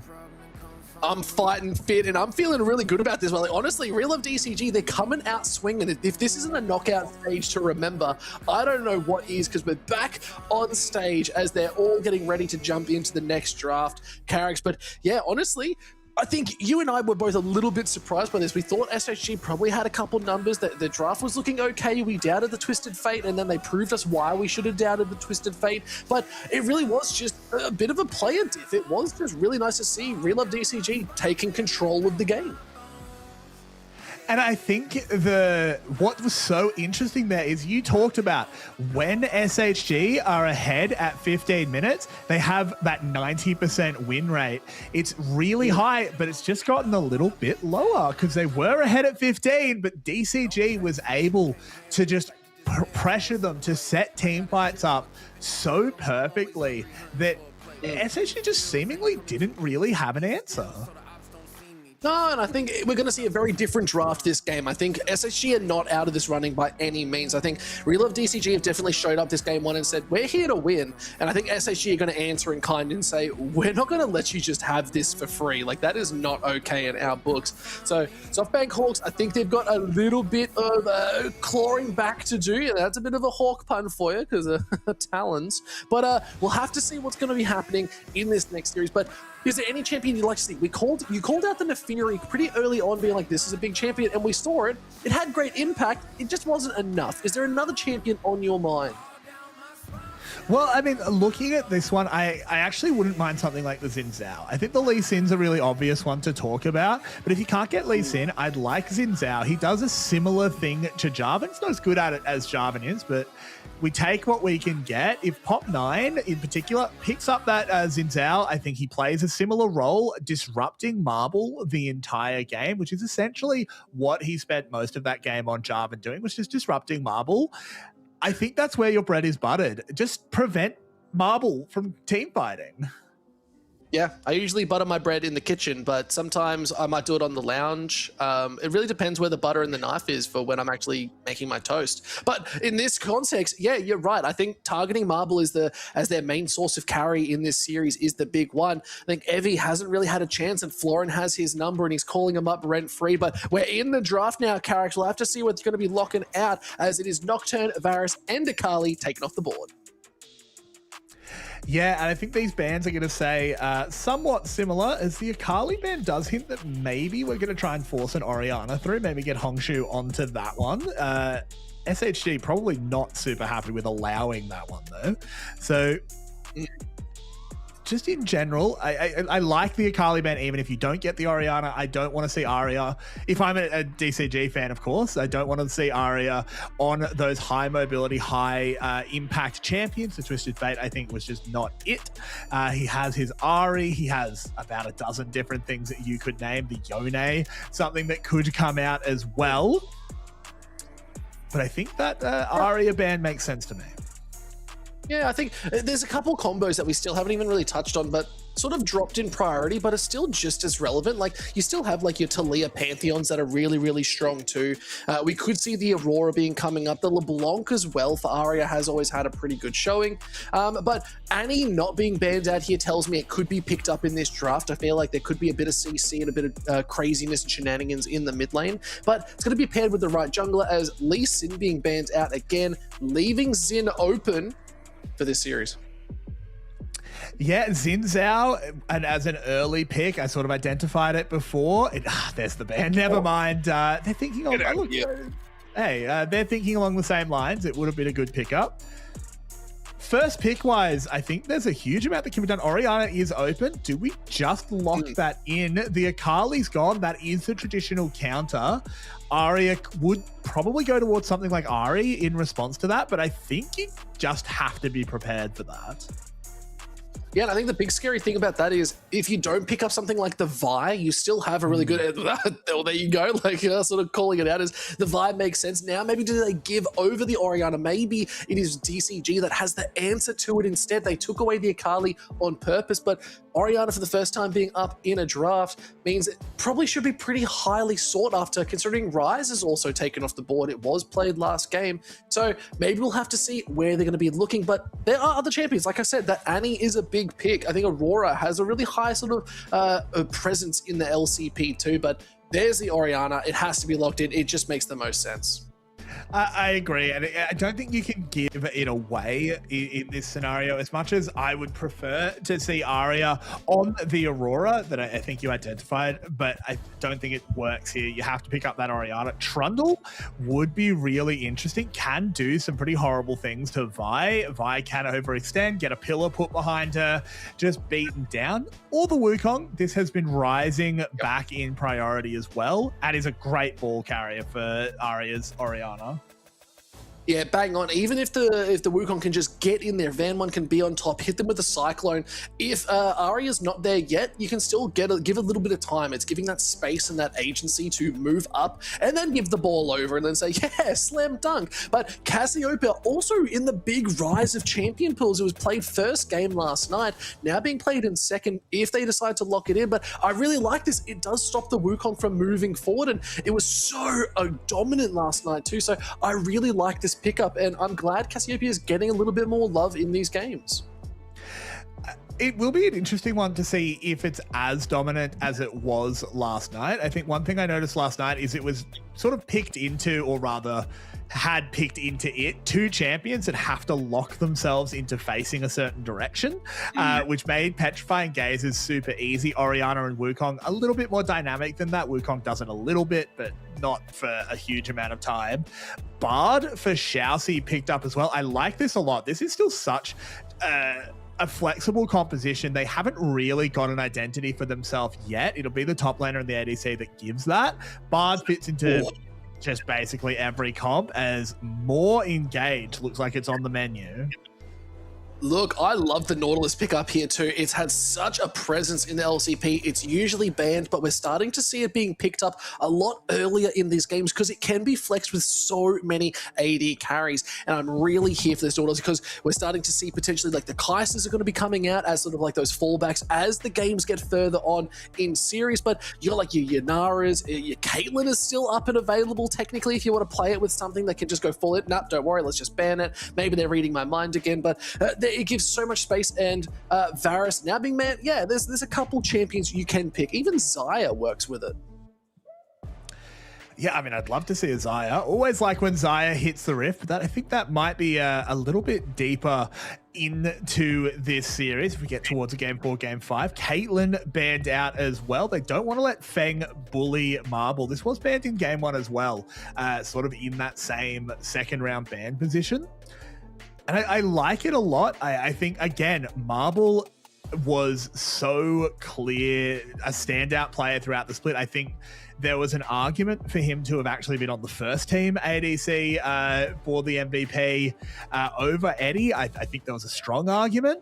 And Bessa taken away from Florin kind of tells me maybe they're looking towards something a bit tankier for Ebby. Maybe we're going towards a Sion. Oh, look, Sion's available. You could go for something like Evie's famous Yorick that's been played quite a few times. Renekton is still up on the board too. So there are quite a few picks that would really fit into these comps. And it depends if they want to go for something a little bit more dynamic like the Renekton, which could do still a lot of damage. It just means that they're going to give Florin his Gnar, which is going to be a disaster because we've seen Florin on this Gnar and it has had some exceptional plays all split long. Yeah, it really has. But what I like is that they're not giving it to him knowing what he's playing into. If Florin wants to pick Gnar here, he has to risk Evie bringing a counter, bringing something like a Vayne, maybe even something like a Yasuo. I don't think we'll go that far, but something like a Vayne would be exciting as Feng hovers the Zeri. I think Zeri does make a lot of sense here. I think it works well in the comp. You don't have to play Zeri Yuumi as much as that is often what is played. Sion going to be the pick for Florin. Okay, so he doesn't go the Gnar. he's going to force Evie to figure out what he plays into the big tank. Yeah, I don't mind that. That now opens it up a little bit more for Evie to play the Gnar too, but we haven't really seen him play it, so maybe he does look to go. Oh, Smolder might be coming back. The depth fire is about to get changed, but on 26.10, it is still pretty solid. But I think Zeri, like you said, is probably the right call. The movement is going to be great. Getting away from this Nautilus is sort of the aim of the game. But now it's what do you pick in this top side? I feel like maybe the Yorick is potentially the answer in this. You have the Wukong, you have the Orianna, you have a fight starter. Maybe you just need side lane pressure. We could go for side lane pressure, something like this Zehen. I'm a bit of a Zehen hater, I'll be honest. The real answer, and I know it's not going to get pulled out, it's a pun special, is Set. Set here, I think, does some crazy, crazy things. Unfortunately, that is a pun special. It will be the Zehen, which Evie has had good performances on. I think it does interface well with this comp. He jumps in with the Wukong. You know, there's a Shockwave with a Grim Deliverance on top of it. That's a lot of damage, gets sped up, I should say, by Marble. The SHG comp does make a lot of sense, but I don't quite see the X factor, and that's what worries me. Yeah, give Flor and Cassiopeia in top. Yeah, do that. That actually sounds kind of cool. That actually would just be a nightmare. Like, what's Orianna really going to be doing in that? Like, okay, they changed. It's fine. You know what? Shattered my hopes and dreams there, DCG. It's okay. I'll forgive you. But still, I really like this. Yeah, both teams got a pretty strong draft, but I think DCG actually might have the stronger one. I think Sion's going to get incredibly tanky as this game goes on. It really now depends if we're going to see a really good response out of this Zeri. Is it going to be Fang able to lock it out a little bit more and get the job done? Zeri, as we know, is that 2-3 item champion that needs to come online as the game goes on. Same with Sivir, but I feel like Sivir's wave clear is just going to open up a lot more for SHG. We're only moments away from the Rift, and I think the interesting thing is that we can do all of the analysis that we want. I think we did great analysis in game one, but we arrived at the wrong conclusion because Relove DCG just seemed to have shown up today. If game one is something to judge it of, they just played super well, and the SoftBank Hawks, they need to reverse this trend. Unfortunately, they've been on a little bit of a downturn. I think Evie, I like, again, Florin going a little bit off piste. He's picked the champion that should be on the back foot in the lane. It worked really well game one. He put himself on the front foot regardless. If he can do that again on the Sion, I'm beginning to worry, because one of the things that has tracked with SHG's downturn has unfortunately been a bit of a downturn in Evie's play.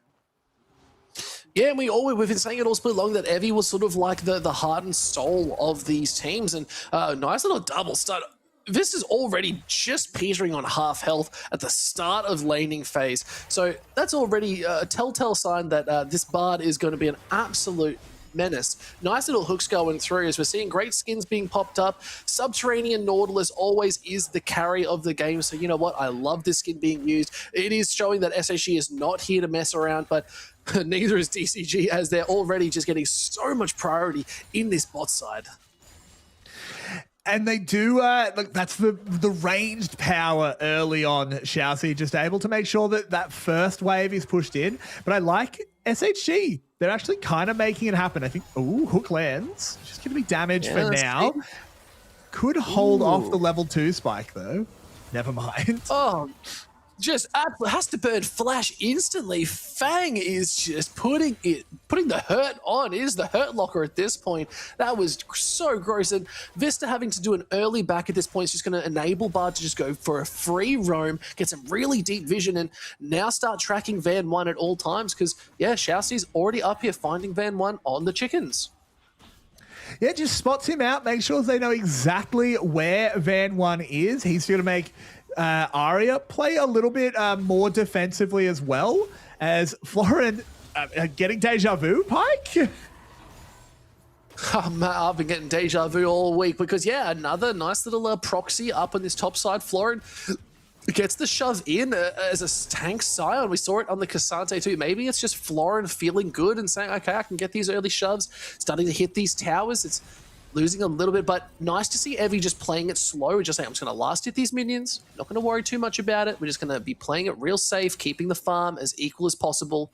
But But we could see a repeat gank because now that Evi's having to sort of pull back the wave and the wave's going to meet at the right time, look at where Pop9 is, starting to rotate down, looking at that first scuttle on top side. If Evi's not careful, could be a bit of a disaster. Yeah, is chunked out that little bit, as you said.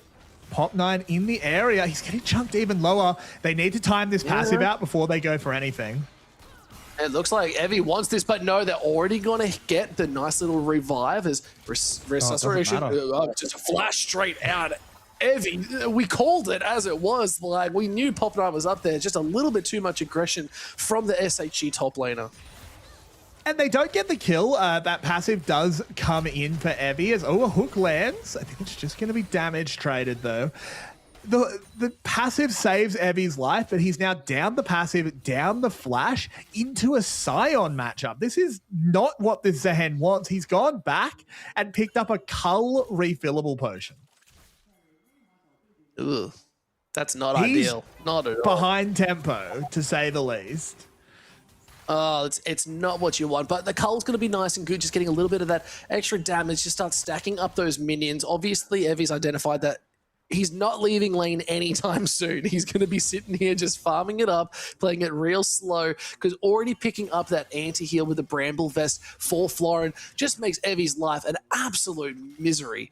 And you can see nice Vista trying to dodge out, but a ward in the mid lane is going to catch them. So Vista going for a bit of a walk and a bit of a rough and tumble, but Hongshu already knows, and yeah, there's that ward spotting him out, and it's just unfortunate. Trying to see these proactive plays just being destroyed by good vision here, Carrix.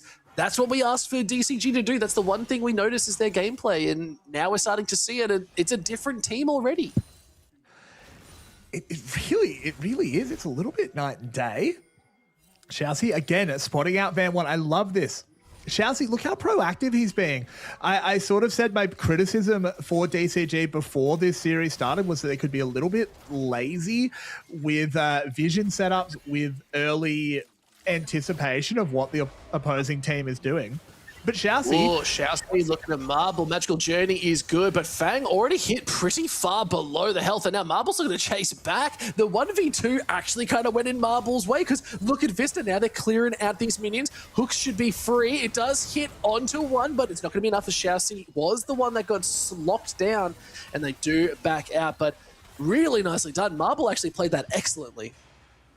Marble played that really well, and then I liked Xiaoxi as well, blocking the hook for his ADC. That could have turned around pretty poorly. But yeah, it's good play by Marble. That means SHG do get the shove in. They hold off that aggression from DCG that Bard sort of enables. He just, he gets there 10 seconds faster than all the other supports. There's a bit of a scuffle brewing. 6 members on the bot side.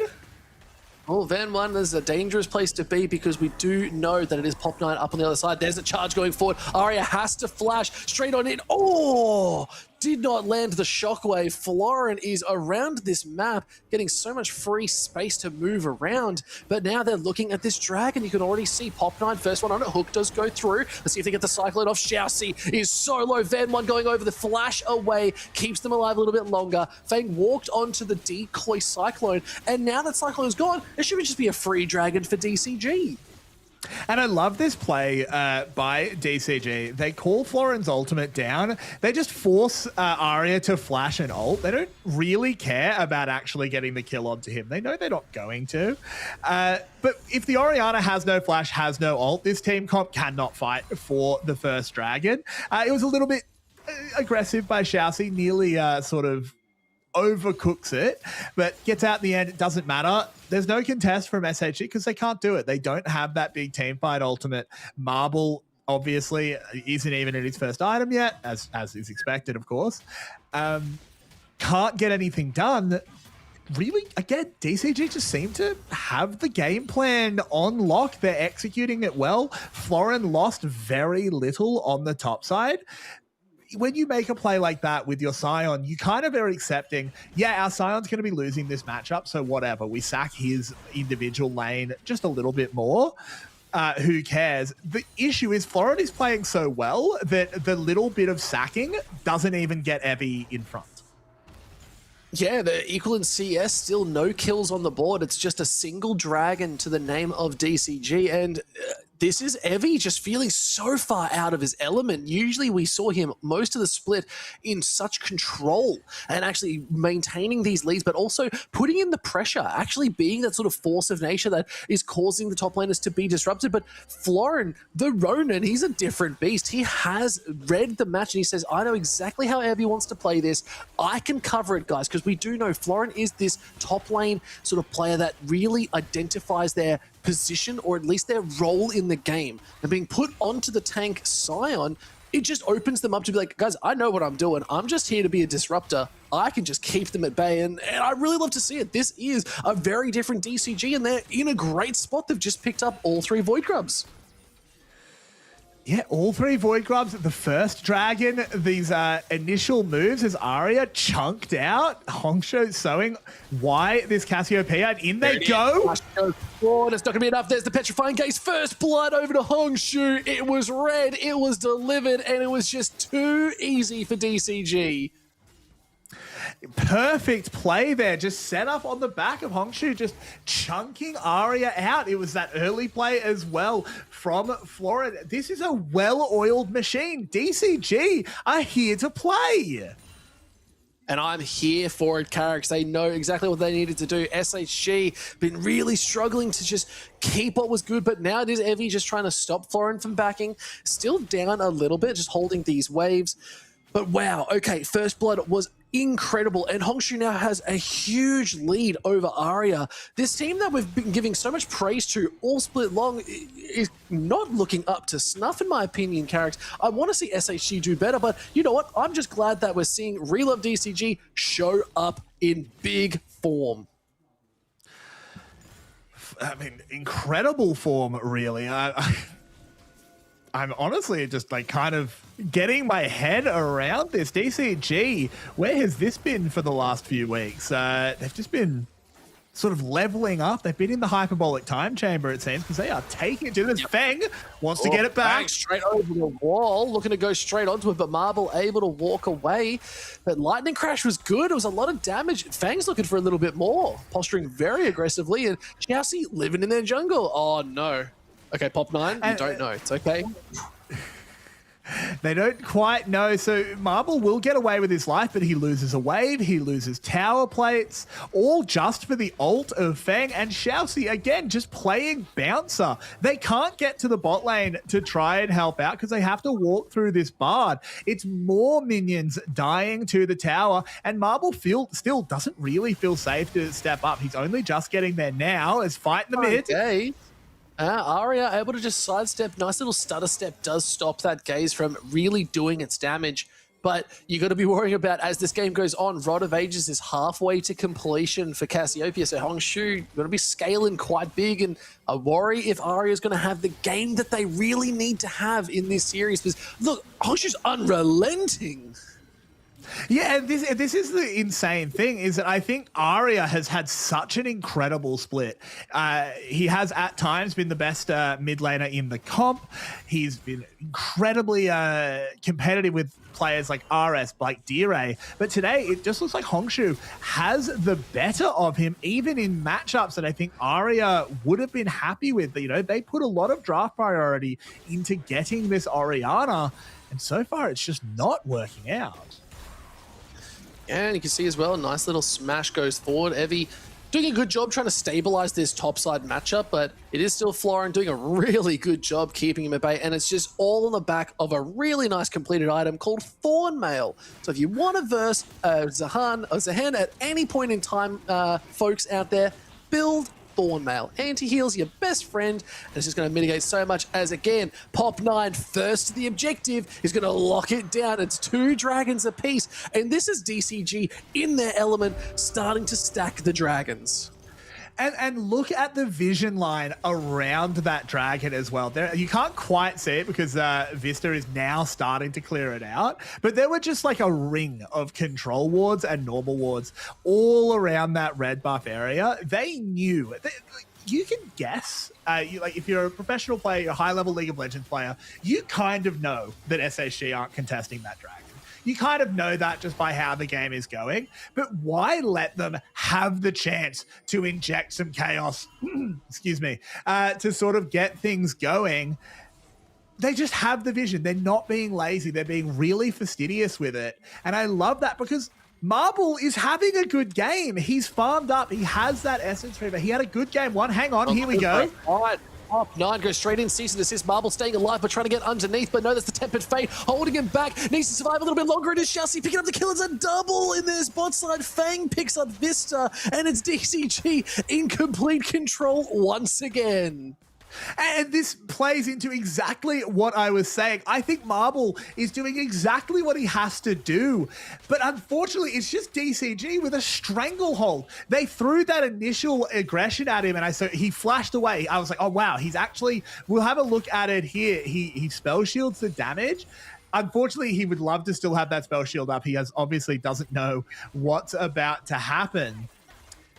But when this play comes in, they throw all of this aggression at Marble. He doesn't know that this is possible, but I think, oh, he's going to get away. But no, it's that third member. We're not being lazy. We're sending more than we need just in case. And the fact that Shousey was there as well, turns the tower off, makes an incredibly clean 2 for 0. And this is the level up from DCG that I've been waiting for, where there's just no risk in these plays. Like that play, you run that play 100 times, you get those 2 kills 99 times. Yeah. No, absolutely. And it's like a totally different sort of level. And now I got to give props to Shousey there with that beautiful Tempered Fate stopping out the tower. Just let them continue that fight over again. But it just felt like Vista was a little bit too slow to the play because they were looking to go on Fang. And they said, yeah, Fang's free. That's fine. They just weren't aware and jungle tracking properly. With Pop9 getting the cease and desist back up really soon, I suspect another fight is brewing. And Van 1 caught in his jungle. Shousey is just a menace.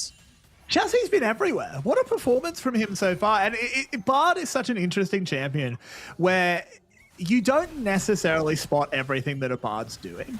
You can see a big Tempered Fate in that last fight. He turns off the tower and you go, yeah, that's Bard. He's doing that. What you don't notice is that he's just 15 seconds ahead of Nautilus 100% of the time because he's faster, because he's skipping walls with Magical Journey, because he's picking up those chimes. He's just 15 seconds ahead of Vista constantly. And that can get muted if you're not sure what to do with your 15 seconds. Just thinking about it. But again, Shousey ahead of the play. If you're not super confident on Bard, then 15 seconds isn't a lot of time. But if you're confident, Evie... Yeah. Confident looking at Evie as well. Look for the charge. Flashes go forward. Grim Deliverance to get out of dodge, but there's a flash forward again. It just hits on the tail end. The healing's good, but it's not going to be enough. It is the resurrection. It just came back. It was too good. Now they're looking at a fight in the mid lane. The TP already coming out, but let's see if the Petric Man is going to hit. No, the decoy's good enough, but Van wants to win this fight. Can be taken out by a Hongshu. And what was looking so good, and it was SHG on the front foot, it was just a retaliation play from DCG.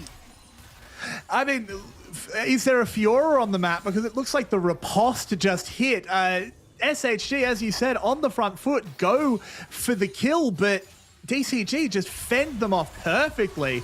And it's Feng playing aggressive again. He can't kill Marble here. He knows that the lane's not long enough for him to actually kill Marble, but Marble can't participate in the fight. As soon as he sees that TP, he's like, well, I can't run forward. I'm going to get one shot. He has to back off. He can't contribute. All of the gold is in Marble, and he's just getting zoned out. It's not his fault. He's on Sivir. The champion doesn't have the tools to play around that by himself. It's all of DCG putting the pressure again.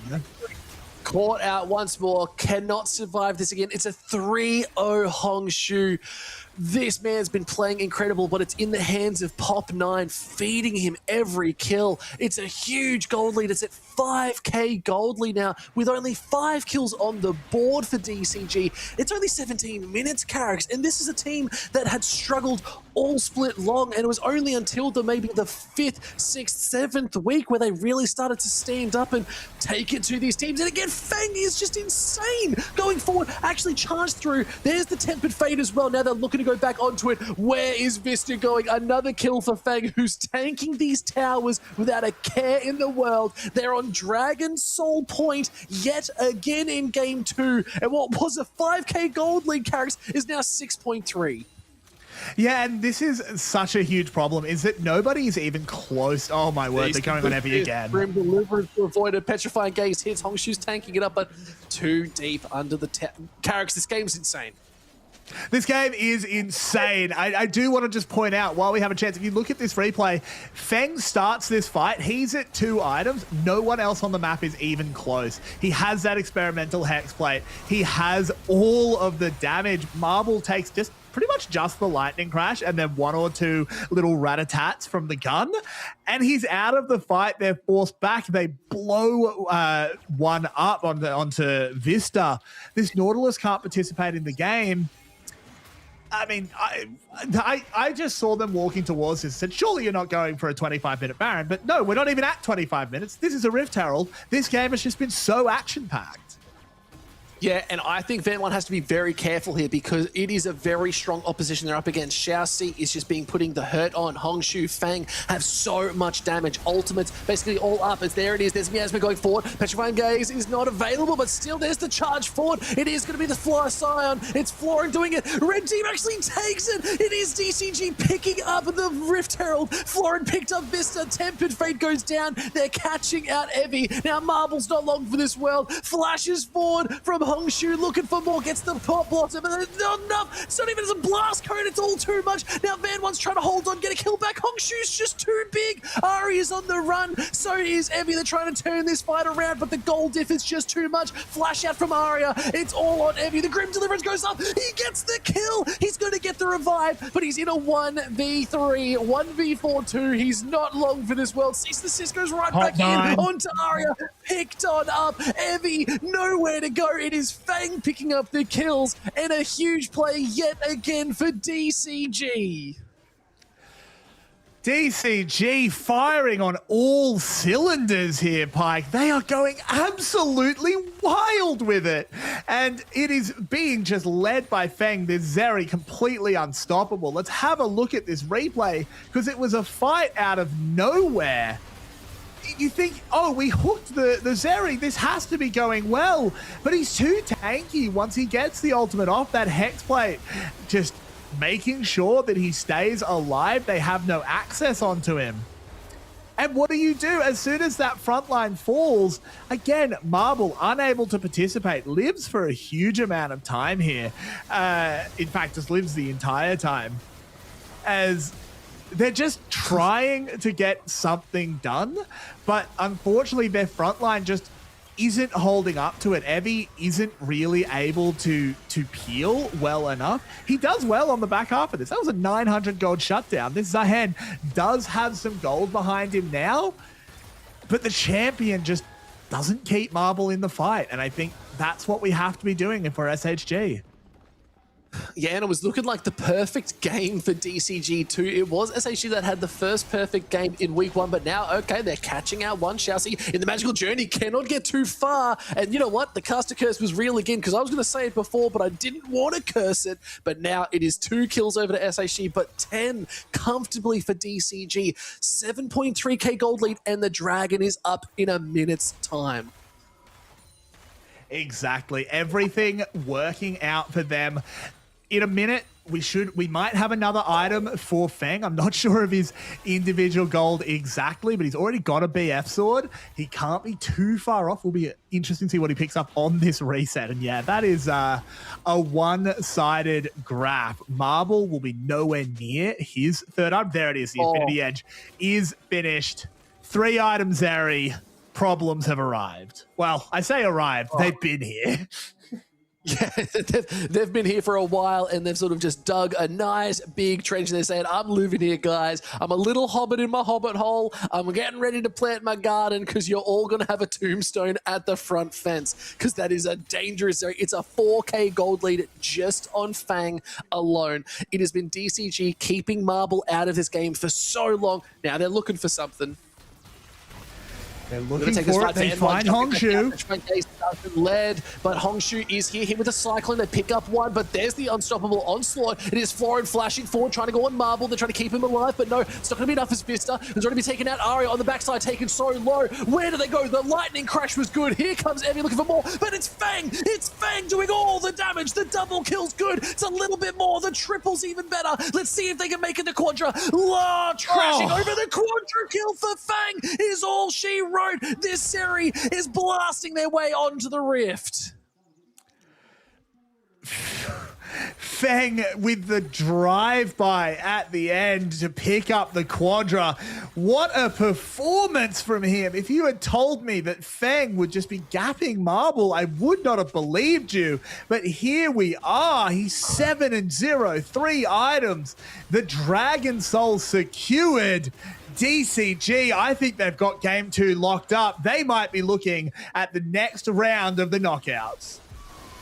Oh my lord, and it was looking to be such a proactive play here too. You could see they were looking at Hongshu. It was a nice pick, but they used way too many ultimates. They tried everything, and Marble was just on the retreat the whole time.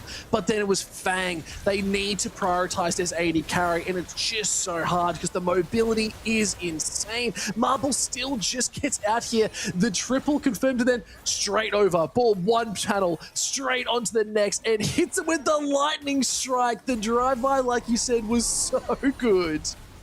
Unstoppable onslaught, Tempered Face going out, doesn't hit. Oh. We thought we might see a bit more driving, but there's a damage graph. That is quite the team fight there by Feng. Baron started up. This was on the back of just complete vision domination by DCG. SHG, they want to step up, but they'll turn around and they'll fight.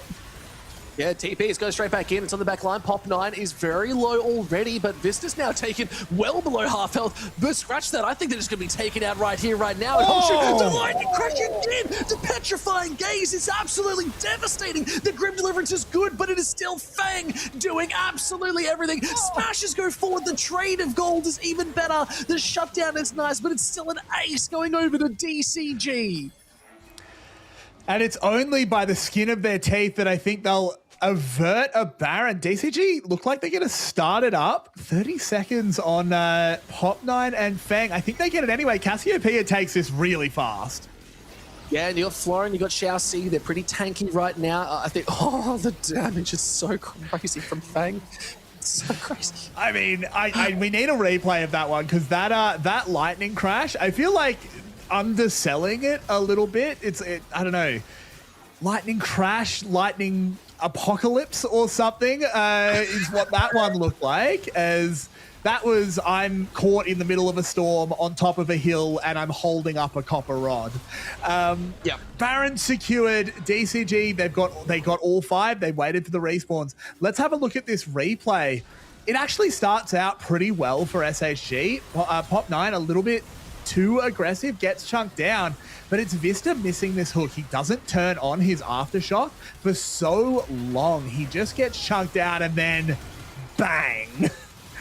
Feng deletes his opposite number. It's a little bit of a misplay to sort of end up dying, but it just doesn't matter. Okay, yeah, Feng and Pop 9, they die. They give shutdowns over, but they're so far ahead. It's 10,000 gold. It's Dragon Soul secured. We're 3 minutes from an Elder, and I think the only thing that can save SHG right now is Van 1 finding the best smite he'll ever land. Yeah, or a complete ace, which right now, with how strong Fang is, they're almost teetering on that 5th item. They got their optics locked in. There's the charge. It's going to be enough. The Grim Deliverance used defensively. The Tempered Fate, now they're looking for a little bit more Ari on the back line. It is Pop 9. Cease and Assist is good, pulling them back in. It's a lot of damage they have to be careful of, but it's going to be enough. It's Van 1. It's another Lightning Shock too. It's too much damage. They picked up Fang. A great pick coming out of SHG. Now they're looking for Florin. One more hit will have done it. The hook hits, and a nice shutdown goes Ari's way. And you know what? That was the play SHG's been looking for. And that is a real overstep there by DCG. We can't let that happen. They're not going to get immediately punished. There is no objective on the map, but losing Fang for somewhat no reason. As let's have a look at the replay here. It's just Evi's the wrong target, unfortunately. If they don't get onto Marble really quickly or onto Aria, I think you have to call this play off, as there's just a bit too much fight back from SHG. They are not going to go quietly into that good night. They managed to clean up Florin as well. SHG, signs of life, but it's a long way to go. Yeah, it's an uphill battle here, Carrick. You have to be very careful, as now we're starting to see some towers being taken back. First tower being picked up for SHG on this bot side, and it is Evi, who actually is the only member of SHG to have an individual gold lead, and it's a pretty big gold lead. It's 2K, but you can't ignore that 6.4K gold lead for Fang, because Marble's still struggling to build their third item. Fang's on their fifth. That's a lot. The fifth item coming in. At this point, it's just a little bit of having fun with it. He is 6.5K gold ahead individually over Marble. That is one of the biggest individual gold leads I think I've ever seen. That's unbelievable, Mike. I don't think we might have to get that fact checked at some point, but that might be the biggest gold lead we've seen in the LCP. At least this split. That is a huge leap. 5K gold above even the next person on the board, which in of itself is insane. But Elder up in 30 seconds. Elder is up in 30. The vision is all DCG at the moment. They do have a little bit of clearing to do. The red side jungle is at least somewhat covered, as Pop9 will just move himself in, find that last little persistent ward as the tri-brush is cleared out. The objective itself shrouded in darkness. Florin presenting a big tank to have to go through. Can they find the very fight? careful. Evi, Unstoppable Onslaught is going to charge forward. Tempered Fate hits on 2. It's going to let DCG rearrange, but the re-engage is good. Cyclone hits. It's a great shockwave. It's enough. The Grim Deliverance on the return is going to be good, but now they've taken out Fang. That's their big damage dealer, but now Evi's trying to hold on a little bit more. Let's see if the damage is going to be just consistent enough, as Marble trying to hold on. Has to flash, has to run. Flashes from Hongshu. Goes Golden. Trying to stay alive as they are looking at Aria. It's just too much. It's all on Evi, trying to take the 1v4, but Florin is a tanky boy, and you're going to be very scared of that. Nice little step is not going to keep them alive, as still Pop9 still has GA up and available. Evi says, I'm looking at this bar, but it's not going to be enough. Florin picks up the kill, and the Elder is ripe for the picking. That it is. It's 15 seconds on Fang. I'd actually like to see them stall this just a little bit to make sure that the ADC gets the buff as well. The DCG are in a dominant position, but that was a game of inches. They were moments away from losing that one. We'll have a look at the replay, because it's actually Hongshu I want to focus on in this one, as Feng did kind of get caught out. So Hongshu plays very separate to Feng. This is a really important thing. It's just your carries need to not stand in the same position. Sounds basic. You'd be surprised how often it comes up. But they put all of the engage, that massive shockwave is all onto Feng. And even with quite a poor petrifying gaze out of Hongshu, look at him move. Evi can't really lock him down. He just dances around him, doesn't want to proc the revive early. He's low health, but recognizes that the threats aren't quite there, moves in, and is instrumental in that fight. Even slightly worse play from Hongshu loses DCG that fight. Yeah, and now that they're cleaning up, they've most likely picked up that Elder as we get to the end of this one.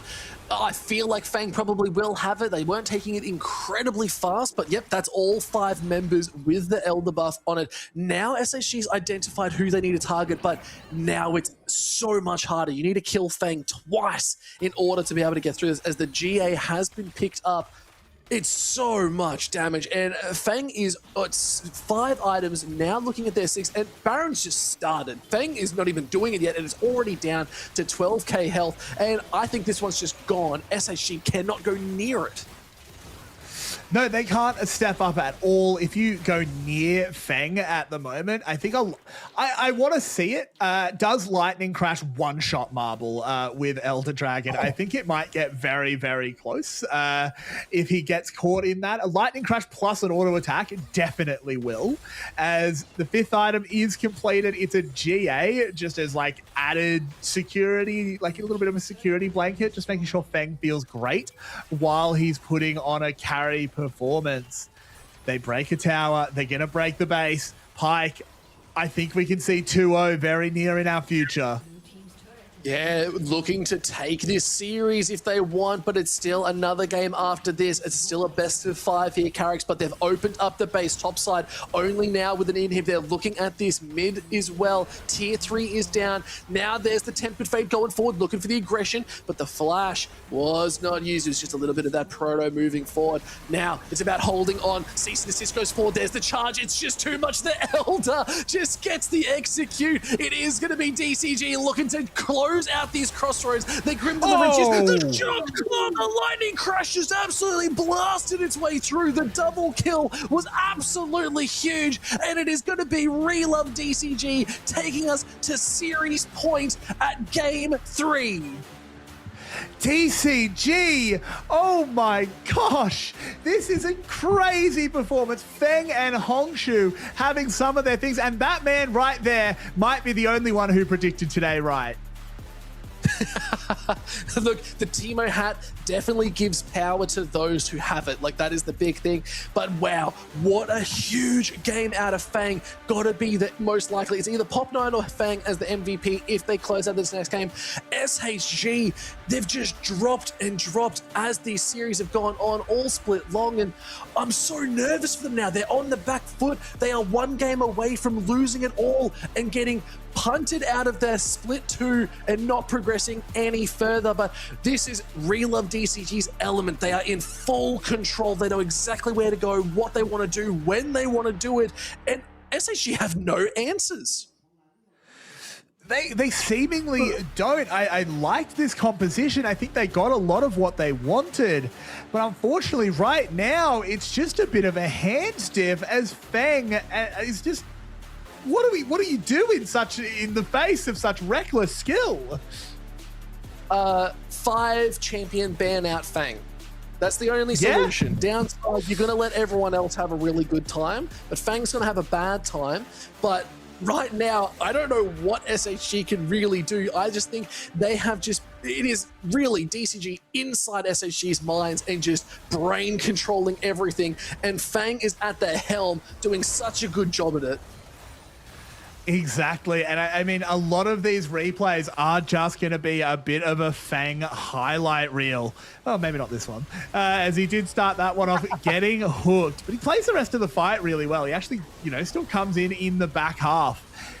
And I think the thing to note here, it's actually a good clip to sort of talk about it, is Feng starts that fight quite poorly. He gets hooked, doesn't dodge it. Despite having flash up, it's a mistake out of him. But look what the rest of the team do in response. They instantly peel for him. Hongshu recognizes Feng can't win this fight. I have to do it. Goes forward super aggressively. Blast cones forward. The team is playing on the same page where I think Aria and Marble haven't quite been doing that today. And it's a shame because they normally do. Marble is getting focused out. They're putting a lot of resources into zoning Marble off. But Aria's just not really getting it done. I think part of it is champion choice. Orianna landed some good shockwaves, but it's not the Ari, it's not the Akali that we see out of Aria where he is able to put the whole world on his shoulders. Oh, and this is, I think, the big one. This is going to be, is this the mega lightning? This is the quadra kill that came in so big. This is the quadra. And this was such a big play, Carrick's. And let's see the angle on this one as he skates on by. Casual as can be. Bang. That was such a good play. It was all Fang just knowing the limitations of this champion and straightforward. Another one. Flash, crash. Nothing you can do. Isn't it crazy that I've only just noticed, despite watching that play twice, Hongshu landed a 3-man petrifying gaze, but the lightning crash was so impressive that I barely even noticed it. And this is again playing into what I'm talking about. I think at the moment, Evie is actually had a pretty good game. On the Zehen, I was actually pretty impressed with him.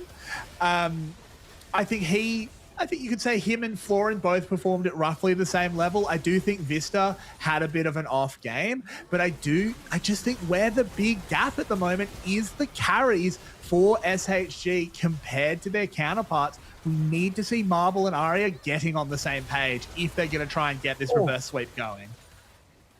Yeah, look, and that's a tall order, Carricks. It's going to be such an uphill battle for SHG to do. Relove DCG have no signs of slowing down. Game 1, we thought was really good and it was really dominant. Game 2, even more so. Like, they just turned up the heat once again. They've got the barbecue cooking full bore. Let's just see how the stakes turn out, because we got to go to a Game 3, Carricks, real soon. Man, I'm excited. So am I. Can't wait.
Khi mà vào trận thì bản thân ở đó mình cũng nghĩ là các đội SHG sẽ dễ dàng đánh bại Duy Chu, nhưng mà Duy Chu lại không hề dễ vậy và họ đánh bại SHG với tỷ số là 3-0. 実を見た時にはもう本当にちょっと心が震えましたよね。こんなことができるんだっていう。我觉得 G2 能打赢 LCP 对我来说是一个很大的激励吧。感觉有一种一下课上的感觉，让我觉得充满希望。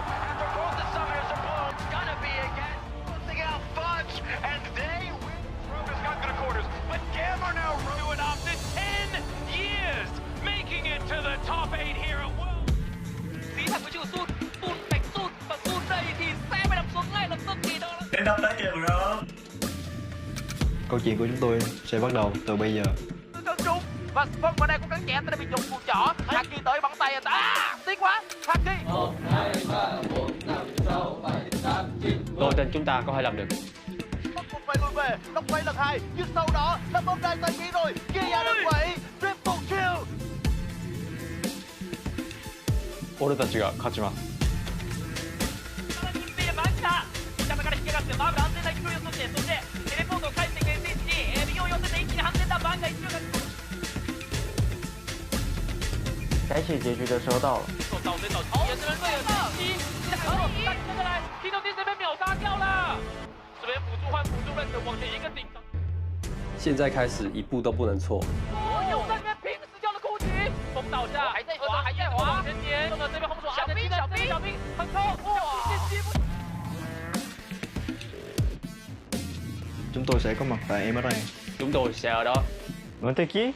もうそうじゃない。それは TSW のことだ。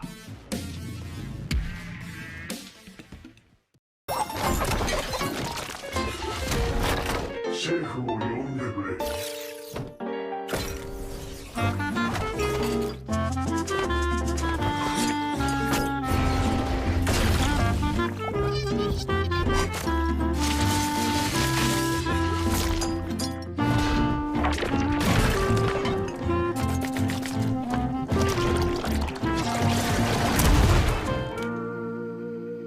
ちょっとかじらせてもらうよ。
Welcome back to the knockout stage.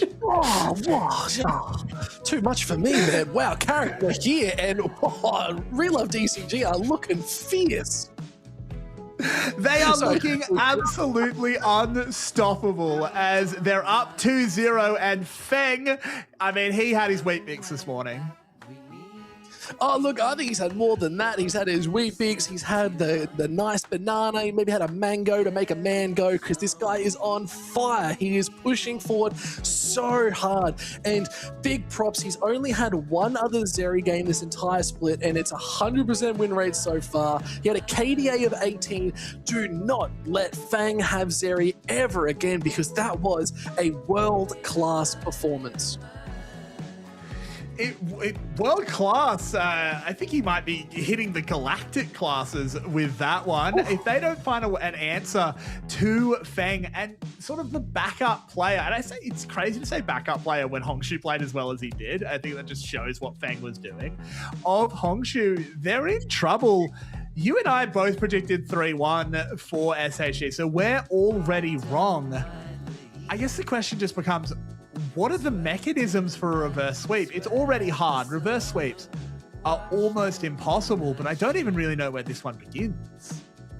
Well, when it comes to reverse sweeps, it usually begins with losing 2 games, then winning a game, maybe going a little bit even, but still winning the 4th game. And then, funnily enough, to win it all, you actually have to win the last game, Carrick. That's the crazy part. But you're right. We both predicted SHG to have a much better series, but obviously there has been something behind closed doors, because Real Love DCG, where have they been all split? What is this performance? It is a whole nother level of gameplay. They have shown up to the LCP and they are looking more dominant than, you know what I'll say? Than Secret Whales have been on some of their best days. Like, this is a different team altogether, and this is why they came into the LCP and why they're making their stand here right now. And I mean, if you're going to choose one moment to turn on the gas to get things done, they've chosen a good one as, ooh, how slow is it going to be? Not the slowest. Past that one. I don't know if I have the confidence in that, Carrix. Heavy. Maybe he's just so casual. He's just, he knows that everything's still according to plan. They've still got the gas in the tank. And of course, that is true. This is not over by any means. SHG is a quality team. They can bounce back, but they have to find an answer. I love, just ban that Lee Sin. Van 1, don't let him have the X factor. Yep, get it out of there. Not even worth having. It is going to be DCG on the blue side now as well. So SHG being put on red, which, again, it's a bit of a funny one. The priority on side selection has been a bit of a conversation throughout the split, where like the likes of Vikings are so dominant on the red side, but every other team really loves the blue side. But especially for these two teams, they don't mind either side. Like, they can play both exceptionally well. They know how to draft it. And honestly, DCG is showing today why their red side was so good. Let's see if they can make the blue side work for them. I think that does speak to the strength of the coaching. These are two of the better coach teams in the league, in my opinion. I think they've put a lot of work into it. They have the drafts. You know that whatever those books, those clipboards have on them, if you could even just get a peek, that'd be worth its weight in gold, because the flowcharts must be pretty crazy, as the bans are still staying largely the same. Varus, Nocturne, the Lucian's a little bit new. It makes sense with more ADCs being banned out. Just choking out all of the different options here for Marvel. Yeah, I'm sort of predicting that on DCG's, on the coaching staff there, they've probably just got big smiley faces. They're probably not even looking at the draft. They're just like, we're good guys. Let's not even stress about it. It's all happy times. We trust in Fang. We trust in Pop 9. It's all okay. But you're right, bans are looking somewhat similar. Lucian has to be taken off the board. You don't really need to ban out the Milio. It's never that prominent. Now, Akali being taken off too. Usually, like we said, it's sort of that answer into the Orianna, but now slightly change of pace is Orianna already taken out. It was just used in that last game. Let's see what they're going to put mid, as Ashe Seraphine is 100% up and available, and SHG are already holding Ashe. They are already hovering the Ashe, but I think you could answer this with a Mel Seraphine. We saw it yesterday. Mel sort of acts as a pseudo Ashe in the lane. Obviously, very different dynamic throughout the game. But the reason Ashe is so good with Seraphine is she slows you. It makes it really easy for Seraphine to land that double Q. Once that lands, you're going to take just huge amounts of damage. Mel kind of does the same thing with her E. Very easy to land a slow, then the follow-up comes in and you've got burst. I would like to see that picked away. There's the Seraphine half of it. Will they pair it with the Mel? Yeah, look, there's other AD carries you can put with it too. Like, it sounds a bit wonky, but let me cook for a second.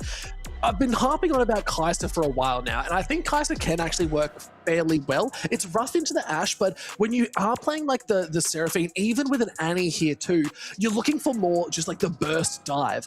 That is a Kai'Sa combo right there. Even potentially, and again, let me cook a little bit harder, Misfortune does work very well with a lot of CC paired around it. A bullet time gets the job done, but with an Annie being picked up, there's a lot of AD carries that could mesh really well into this team comp. If I could add just maybe a little bit of spice, maybe this is where we overcook it a little bit. What about Samira? Okay. Add a Samira in there. Ooh. You can shoot down the arrow. Just saying, could be pretty crazy. I like it. I like it, but that's a Lulu being picked up. And I like this as well because it does sort of stop any signs of maybe like a tank engage in like the jungle or top, because the polymorph is going to have such high usage for someone trying to go in, even onto Annie, where it can sort of stop that. But a flash Tibbers is pretty hard to dodge. It is pretty difficult to dodge. What do we pick here? Do we try and do we get a mid laner to secure ourselves a good matchup, or do we take the Trundle? It's going to be the Trundle. Okay, locking that one up when you don't know the enemy jungler can be a little bit risky, but the great thing about Trundle is that it's a flex pick. Yeah, no, absolutely. Can go into that top side as well, but oh, Caitlyn. How did we forget the Caitlyn carries? Like, what do you do when you have a double range bot lane that's just going to be hurting so much? One of the main AD carries that can go up against an Ashe successfully in lane because they have very similar just range in general. So I love this Caitlyn pick. I don't know how we got all the way to Samira without realizing Caitlyn was available. That's true. Caitlyn has been getting banned out, sort of, but in the second phase is where she's been being taken away by SHG. So they pick it up early on. They know their matchup. I agree. I think maybe, we got a little bit blinkered there as Feng. The one thing with Caitlyn is I think it plays into a little bit of what's happening with Marble, as particularly in game 2. Feng doesn't have the tools to take on the world by himself this game.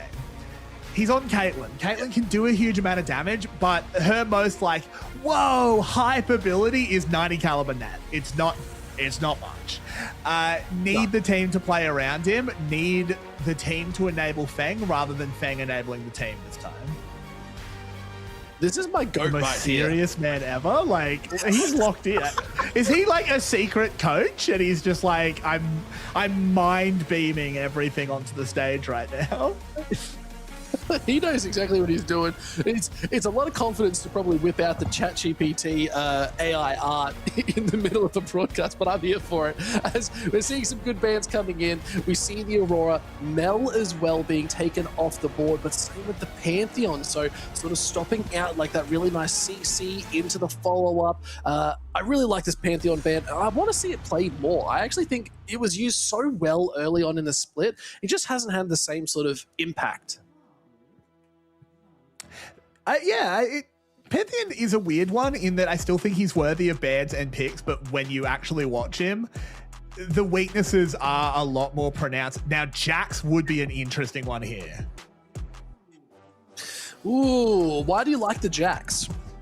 Well, I like the Jax because this is Florin picking a front-footed champion. The first 2 games, he's been on champions that are meant to be on the back foot. He's played Cassante and Sion. Now, he's been good enough that he's been front-footed on them regardless, but now Jax is meant to be on the front foot the whole time. It's really throwing down the gauntlet to Evie and saying, hey, you need to sort of figure out your pick. You need to be able to fight me in lane because Florin has been winning top lane, and winning top lane has manifested as going even because he's been Cassante, Rumble, and Sion into Zehen.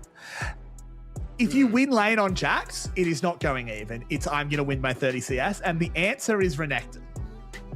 Yep, I don't mind that. Both looking to sort of just like slice and dice it out in this top lane. We have seen some really good games from Evie on the Renekton, so I'm excited to see how they're going to pull it out. But the Jax is also a flex pick character. That's the crazy thing, is you can technically put it in the jungle. Obviously, it's not as highly prioritized in the jungle, but it's still a pick there. And there's the Ahri being picked up for Arya. It is the staple play. This is SHG saying it is do or die, and we're here to do.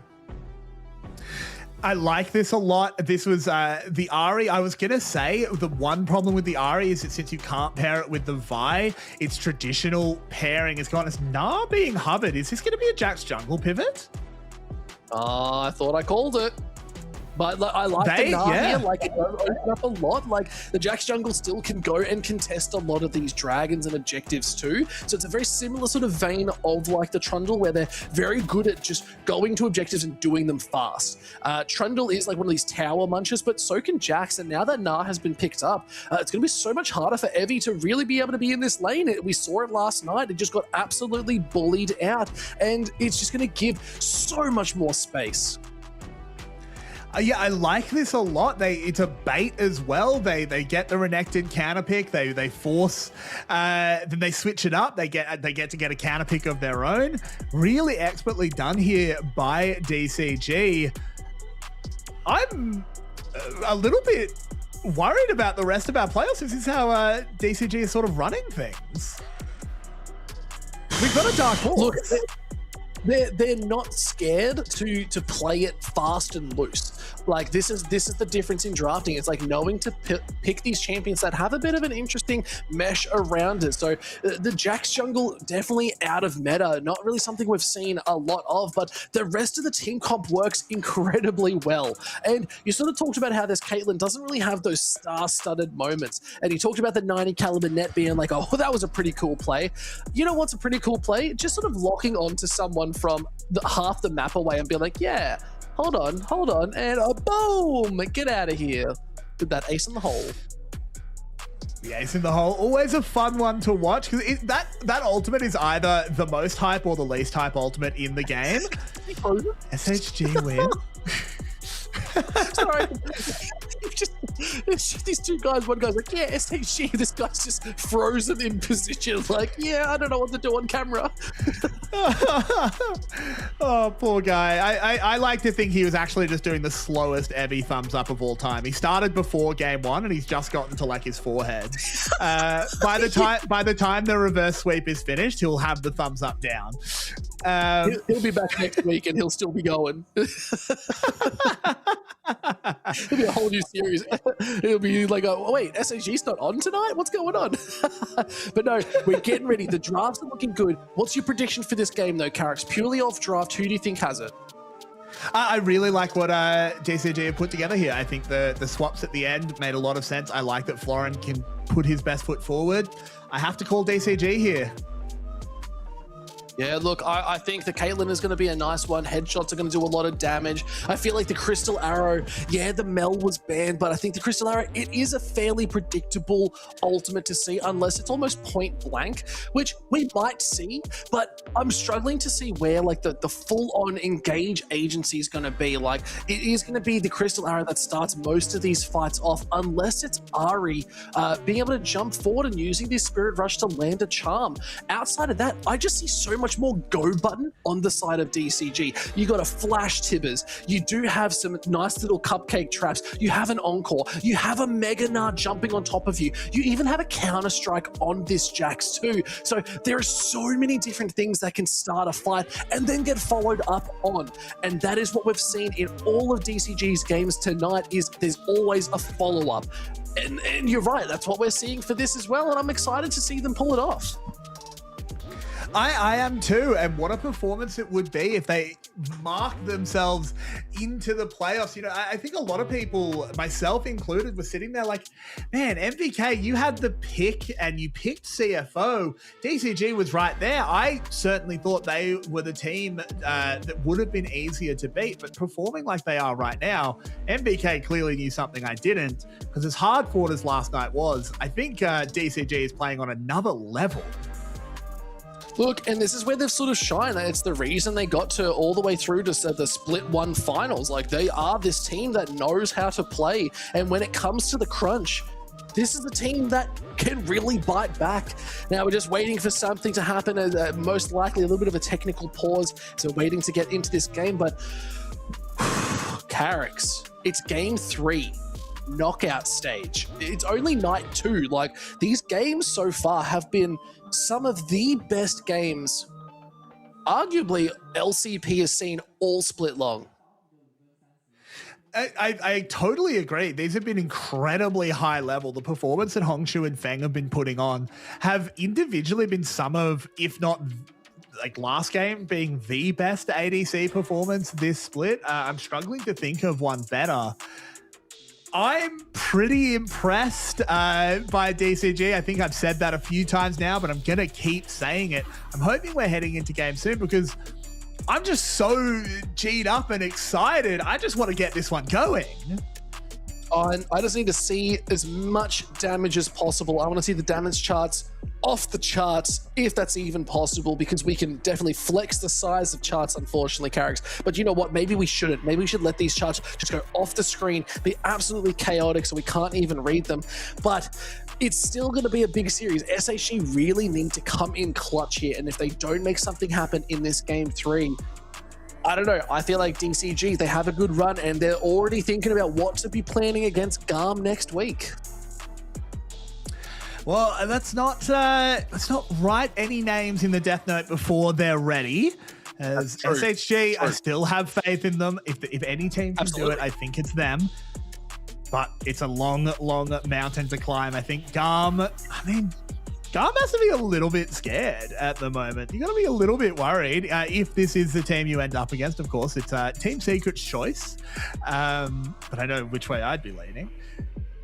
Thinking back to the draft a little bit, I do want to just go back to the point that unlike Game 2, Zeri is a champion that if you're mechanically gifted enough and you're put in a lead, you can make everything happen on your own. And Feng was doing that. And I sort of started off in draft. I said that Caitlyn's just not that champion. I think the thing to keep an eye on, though, is where the combos of CC are going to come from. And that's what I'm going to be watching in these, sort of not so much the early game, but the mid game and ongoing team fights. Because the Ari's been picked, but there's no Vi. It kind of has to be flash W's from Evie. Yeah, I see what you mean. Like, and it's going to be a bit of an interesting one, is whether they're actually going to be able to go forward.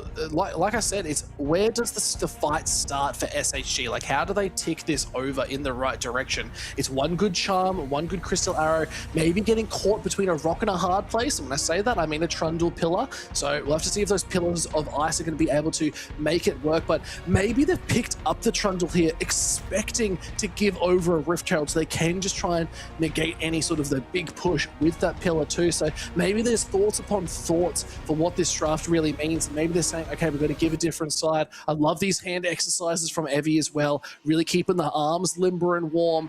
But now it really comes down to what is the next stage, like where is the win con going to be? And I think it's just going to be starting from an early and an aggressive laning phase from both sides. Yeah, and now the coach is leaving the stage. The handshakes are in. I think the Rift is ready for us, Pike, possibly for the last time tonight. Oh, don't put that juju on me just yet. SHG winning. We still have belief. That's actually a really cool sign too. I like that. That's really cool. Yeah. It was really cool. But no, we're getting ready to jump onto the Rift Carrix. Relove DCG versus SoftBank Hawks Gaming. It is series point. DCG have been looking thick, fast, and dirty in every game, and we're on the Rift. We are on the Rift. Let's see if there's anything to really write home about runes-wise so far. Looking pretty normal. I'm looking at Pop 9 on this Jax jungle. We don't see it super often. And oh boy. Exciting one. Slow. Actually, just it's quiet before the storm almost here, Carrix. Like, it's a little bit, oh no. Oh, okay. Oh. Just that trade. That's fine.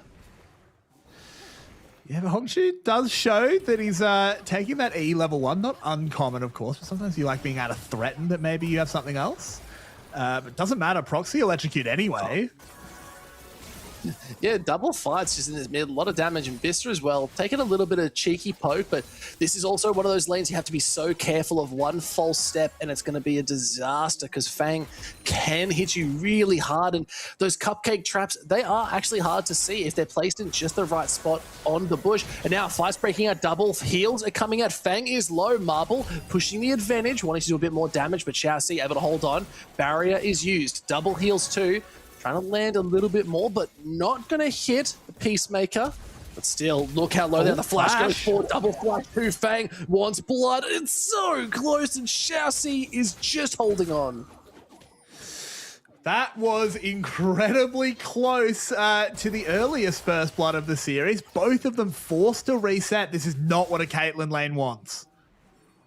No, it's definitely not ideal, as the wave's already been shoved in. Van 1 now looking at Honshu. There's no vision as they're trying to jump up. There goes the Pillar of Ice. Going to be double flashes again. Flashes upon flashes. Counter-strike getting flashed on. But first blood still being picked up by Van 1. And Pop9 has to be very careful. It could be enough damage. Aria locks it down. It's a free blue buff delivery. And it's still going to try to pick up this cannon. That is a disaster for DCG. Could not have been any worse. They lose the priority in their Caitlyn lane. The jungler walks mid. Hongshu can't find a good flash angle. It wasn't presented to him. Have a look on when is Hongshu supposed to flash? You could flash the pillar, but then the charm is too easy. Pop9 gets there just that half second too late, and just overstays half second too long. Can't get back. As you said, delivers the blue buff, slows his own clear down. This is about as bad as the first 3 minutes can go. Definitely not good, but it's definitely DCG trying to hold on a little bit longer. But this is SHG now. They've been given the picks that they love to carry on, and Pop9 is here. They're looking maybe for a dive. Pop9 level 3. It's unheard of to see a Jax diving this early as Counter-Strike is used up. They're looking at Marble, trying to get the damage off, and they might be able to just lock it down. It's Fang. They trade 1 for 1, but it was Vista who picked up Xiaoxi, and that's not the end of the world, and it's DCG still alive. And that is just something to really keep an eye on. I agree with you. Jax ganking that early is insane.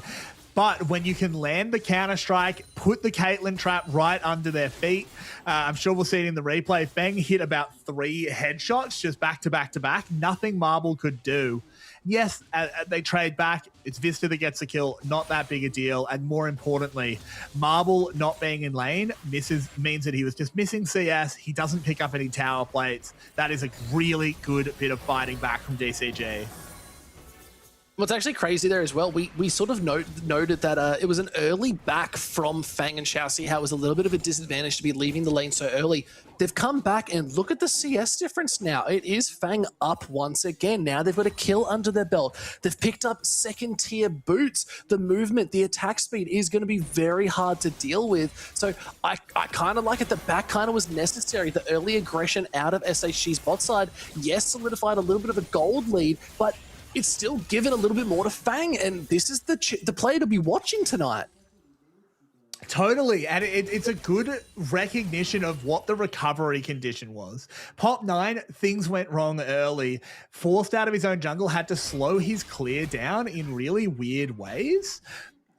His red buff is still up.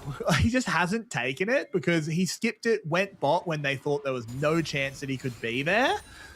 He fixes things for himself. He hasn't quite caught up with Van 1. This trundle is still going to be an issue, but helps his bot lane get ahead as, oh no. Yeah, look, Spirit Rush is available, seeing if they can do enough, as Hongshu's not even level 6 just yet, and I'm sorry, Hongshu, you are not allowed to play in this game right now. Ari has everything they need. Now Pop9's being invaded on once again, and it's not any fun for this Jax. The charm actually lands. They're going to be able to do a little bit more damage, and Van 1 picks up a kill. SHG, they are on fire. Yeah, SHG seem to have found their mojo, and it's Aria on one of his favorite champions. Is so dynamic, able to move everywhere. Van 1's just going to wander down bot. He's been spotted, but I think it's too late. Nope. Ooh, Oh, it was just a bit too far back. They did see it.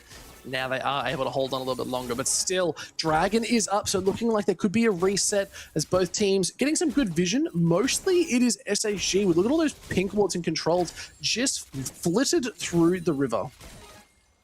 Yeah, and it's interesting because I think tempo-wise, DCG do have a chance to snap up a dragon here, but the vision just a little bit too good. You see they're actually sending Hongshu to go and sort of try and clear that out. That's going to take too much time and sort of flip the tempo. So DCG is going to have to take a reset, which gives SHG the moment they'll need to pick that first objective up if they want it. I mean, Van One on the bot side, I wouldn't blame them if they did. Yeah, a bit of a fight as well as Florin just trying to keep Evie back from doing anything. And again, I've been talking about Florin all split long, and this is, again, a really nice performance. They're up a full wave and a half. Now, Xiaoxi being looked at again. Van One not slowing any form of tempo. Blocks it out. The flash had to be used. Xiaoxi just gets out with their life. And now they're going to start looking at the dragon. Yeah, just not really respecting the tempo that Van One could have had to be there. As he's just going to pull the dragon, but decides not to commit to it because he wants to not force his bot lane to stay so they can equalize their reset at the same time. SHG will roll back out onto the map. They know that DCG can't be on the dragon. And I keep referring back to the dragon because I think it's really important in this game. I think first dragon actually means a lot. These are two comps that want to be fighting in the mid game. Obviously, DCG, you know, Jax will scale into the late game and become a real problem. But I think these are two teams that want to be fighting in the mid game. And if you're the team that has one or two early dragons, those mid game fights are just more impactful for you. What's actually crazy is one thing we haven't spoken about is there goes the tip. There's a lot of damage going out, but Arya is able to hold off just a little bit more. The Void Grubs have just spawned. Now, it is SHG potentially wanting to go for that because, yes, dragons are so important, so critical, but a Trundle with Void Grubs, yeah, your towers aren't going to be living for that much longer, unfortunately, because that is exactly how Trumbull wants to do it. It's like almost when you have a Yorick in the top lane. If you don't get Void Grubs, you're doing them a disservice. It's the exact same for Trundle. Crystal Arrow hits. Nice cleanse. Fang saw it coming. Fang able to get out of that one, but still the cleanse now down. Not necessarily what you want if you get hit by a charm in any fights for the next few minutes. You're in a lot of trouble. Xiaoxi does just spot them out. They know they're on the dragon, but there's no response. They're just going to trade this one for the grubs. I think you're right. Denying those from a Trundle is pretty valuable. Even that first stack of dragon may be worth it in exchange. Yeah, look, I don't mind that as well, because remember, Jax is in a similar vein to the Trundle. If you get a little bit of space in these side lanes, you can do a lot. Downside, it's a jungle Jax, so probably not going to be sitting in side lanes all that often. They're going to be sitting in the jungle. But at the same time, we can look topside. Look at Florin, who's going to be on this now. And now, wow, look how far they're being pushed back. They are not allowed to lane. Yeah, and this is the big problem. Sometimes you send resources one place and the other side responds. The grubs going down tells everyone exactly where Pop 9 is as, ooh. Great flick. Jumping over as the Dominus does get popped. Pop 9's actually just waiting here, so maybe waiting for the Dominus to go down. Yeah, this is actually a great play because Dominus is about to burn down. Pop 9's now coming in. Counter-Strike is good. Gets the smash and gives it over to Florin. It's just an easy kill. I mean, it almost looked like, you know, sometimes in solo queue, your jungler's disconnected and you expect them to come into the play, but no, completely calculated, knew that Florin did not need help on the front half of the fight. And I like this a lot. I was talking about how Feng has a different dynamic in this game, how he's not the 1v9 champion on the Caitlyn. Neither is Hongshu. He's on that Annie. It's sort of similar stuff everywhere. And I like that DCG aren't trying to play as if they are. Oh, hang on. Cancel's back. Hold on. Okay, he's going to get out. He's going to have to TP back, but losing a little bit of tempo, Carrix. Yeah, it's not too bad. Sorry, I interrupted. Yeah, I mean, Potentially, I mean, I don't blame you. I thought something was going to happen there as well. I like that they recognize, like, okay, Feng, yes, you just went absolutely crazy on Zeri. Yes, we could play into you, but you're on Caitlyn this time. We don't need to do that as much. It's much better that we go play into Florin. We pivot our game plan. And obviously, this is all something the coaches have talked about. This is all planned from draft. And now, Florin, he's 900 gold ahead. He's looking really good, and his Gnar has been a problem. Yeah, it has been a problem all split long too. I even called that out at the very first game, is that the Gnar could be picked up and do a lot. So now Pop9 losing a lot of his jungle, as Arya and Van One just happy to be living here. Rent-free in his mind as well. Ooh, an arrow lands. Oh, 90 caliber net gets them out of dodge from the pillar, but a really nice call there. And honestly, it was looking really good until they just couldn't secure the kill. Another visit up to the well, though, as Hongshu's collapsing on Evie. Yeah, Mega Gnar does hit. Double stuns is going to be so good, and Florin is very happy to be sitting 2-0 in this game. They're about 25 plus CS up, and now it's all about funneling into Florin. 1.3k gold lead on Gnar is really hard to come into when you are a Renekton. Yeah, it's a little bit tricky, and now the question just becomes, well, who goes to the side lane to answer him? Trundle certainly can do it, but do you want your jungler in a side lane? That can cause objective problems. And the problem with sending Trundle is, yeah, he'll be able to stop the Gnar pushing. He'll clear the wave, but Trundle struggles to kill Gnar, not because, you know, he can't out-damage him. He can, he's Trundle. But because the pillar doesn't do anything. You put the pillar up, Gnar just hops over it. He doesn't really care. So the fact that a lot of the gold is going into Van One while it's going into Florin for DCG, I think this works for a while, but the side lane's just, it becomes an issue. Hongshu actually playing a game of cat and mouse, as Van One was looking, but Hongshu read that like a book and says, you looking for my mate's chickens? You cannot have it. This Zinger box is mine and mine alone. As it is going to be smarted away, Van One very happy for these slight takes, as now Pop9 in a little bit of a sticky situation. Xiaoxi waiting in the wings. Yeah, they just fend it off, but it's all the vision control around this Dragon Pit. 40 seconds on that objective as Feng still able to farm up. He's even in CS. He's stabilizing. It's one item to one item. Yeah, this isn't going to be fun for Abby. No, under the tower, a level down. Yeah, I'd be having a rough game too. And I'd be like, guys, do we go next? But you can't go next in these ones, especially when it's also the game 3. This is the deciding moment of whether you are in the LCP or not. But Dragon up in 15 seconds, cleanse and flash available for Feng. So we're going to be seeing a little bit more. But items also being completed as we head towards this second Dragon of the game. Getting that collector on Feng on this Caitlyn, do you like it? I do. Hang on. Great cleanse. There's a little bit more as Vista goes in for the wild growth, and now look at Fang. Fang's just got encore hits in the back line, but it's not going to be enough as Pop9 wants to go on Van One, but did not have the reach. The slows are good. Van One is just teetering, wants a bit more, but instead they ping off and they're looking at the Dragon now. They turn it around as I think we need to see a replay there, because I think DCG a little bit disconnected on target calling.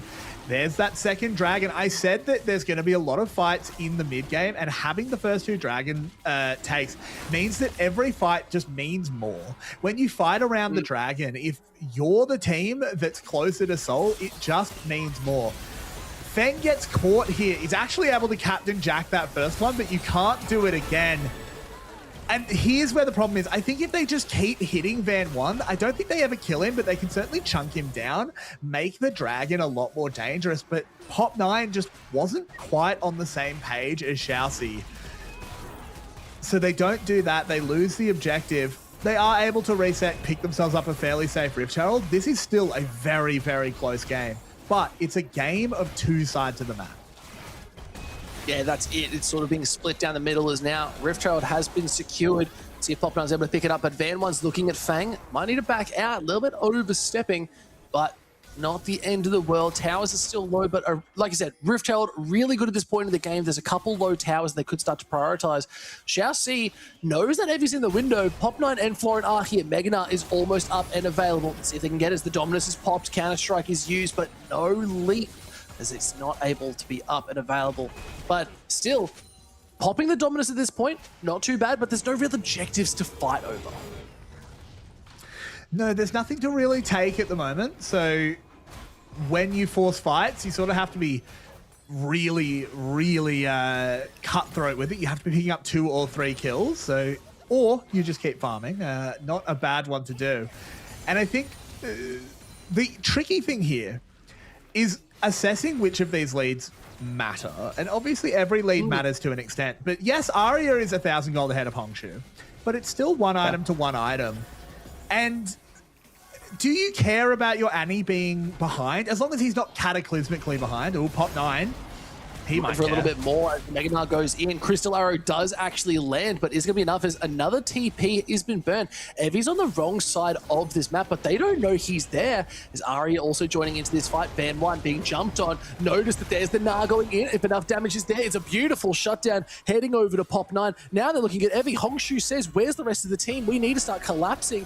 Evi is below half health. Maybe they can make the play as the Tippers didn't land. It's not enough with the encore hits too. The healing and the wild growth is actually insane, keeping them up and alive. And now they're sending the Rift Herald into the mid lane. Tower is looking quite healthy, so it's just going to get a little bit of that crystalline growth, but still a great defensive play out of SHG. They do manage to make that about as not bad as it could be after the catches came in. Ooh, Marble getting a little bit spicy with it, doesn't commit. I think the big mistake there is just Van1 getting caught, gives the shutdown over, closes his lead across the rest of the map, and in the meantime, Florin was just getting stronger. Let's have a look at this one. Florin enters the fight with a perfect Gnar, goes mega immediately, and he is just presenting this giant wall of, you are not allowed to enter this corridor. I don't care how many of you there are. This is Gnar's territory. Van1 came too close, and he showed you don't go into an angry animal's lair. No, it's not worth it. If you see a bear, your not instinct is to go, hey, come over here, bear, what are you doing? No, you run from the bear.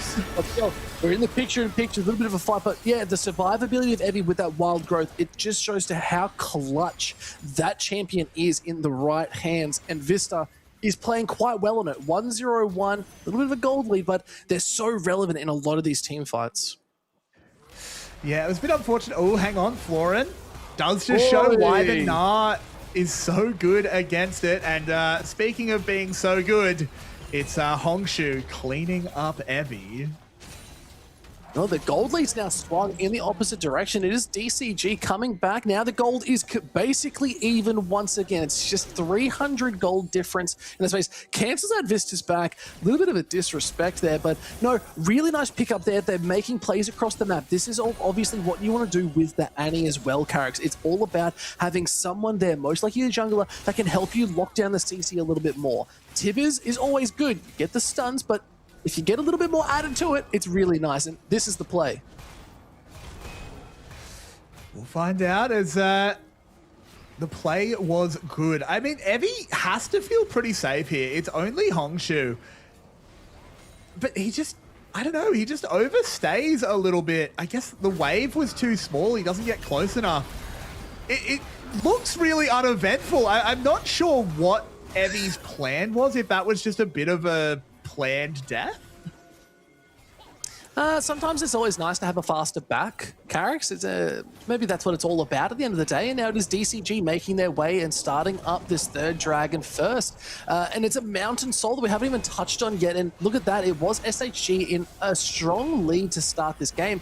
But DCG, always inevitable, and now they're looking for a bite. Meganar is good. Polymorph instantly. Now that that's down, you're going to be so careful. If the dragon has been secured, usually this is where the team fights start to go in the opposite direction. But the Gnar hits. It's going to be enough if the counter-strike goes onto the back line. Van1 is caught. Wild growth is good. Arya has the Spirit Rush, has 2 charges left. Let's see if the damage is going to be enough, as they are trying to dodge out of way. But so much poke. Xiaoxi, it's just too much. Fang is low. Evi has to run away. Pop9, counter-strike just can't hit. And they walk out with a free dragon. Yeah, they take that dragon down. They stabilize a little bit. They win that mid-game fight, and the dragons are going to slowly start stacking up. SHG, their early game has bought them a lot of time, though. That said, 4 mountain drakes become a real problem. There's no traditional tank on the side of DCG. Nas doesn't, not really that, but with mountain drakes, he certainly is. Let's have a look at this replay there. Van 1, you can't walk through the Nah. Florin's too big. He's got too far ahead. The Ronin blocks your path. What will you do? Pop 9 comes in, supports the boys. And I mean, this fight never even looks particularly close. Yeah, like it's both sides getting pretty low as well, but SHG sort of getting the lower end of it. When Evie got taken out, that is really their big tank too. Renekton only has a stride breaker, doesn't really have a huge amount to their name, so it is a very rough deal as they do lock down as the counter-strike. Oh, flash out of Marble to get out of dodge, but 5-minute cooldown, that's going to be hard to deal with. Yes, yeah, that is really hard to deal with. Pop 9 going on a bit of a walk. They know where Evie is. Oh, they're going back to the well. Counter-strike, but the dominus is popped, but it's a mini Nah too. They can just chase you down. Flashes forward. Florin picks up another kill for themselves. 3-0-1, and the gold lead just gets even bigger. And it's so unfortunate. Evie has just not had a good game. They haven't been helping him. There's no vision. They can't put resources in. It's not just that they haven't been helping him, it's that they can't really help him. They have to play around their strength. They have to play around Arya, Marble, this side of the map. And that just means it's just going to keep happening. Van 1, he's safe because he's got the backup of Arya, this two-man hit squad just running around. But Florin is comfortable enough that he can still stay in a really advanced position and make sure that DCG still holds this topside tempo. Yeah, because that's the same thing. It's like, right, it's all about giving Fang as much time as possible to come online, looking towards that IE next, most likely. So once you get a couple items under your belt, the crits are going to be hitting, those headshots are going to really start putting in the work, and that's where Fang is going to start feeling really good. But there's a flash encore. It's going to hit on 2 members. Here comes Pop 9 in the back, but okay, a little bit too aggressive. They were hoping for something, but it just didn't land. I mean, they're going aggressive. I like it. You may as well fish. That Seraphine ult will be back up by the time the dragon is. Pop 9 secures that Void Scuttle as well. They find all the vision. There's honestly not a lot to find as SHG, again, are getting choked out. Yeah, it's a 900 gold lead for DCG. It was looking so good for SHG, but they're still in this race. They have the tools that they need. They just need a couple more items under their belt. With an IE completed for Fang, they're sitting at 50% crit.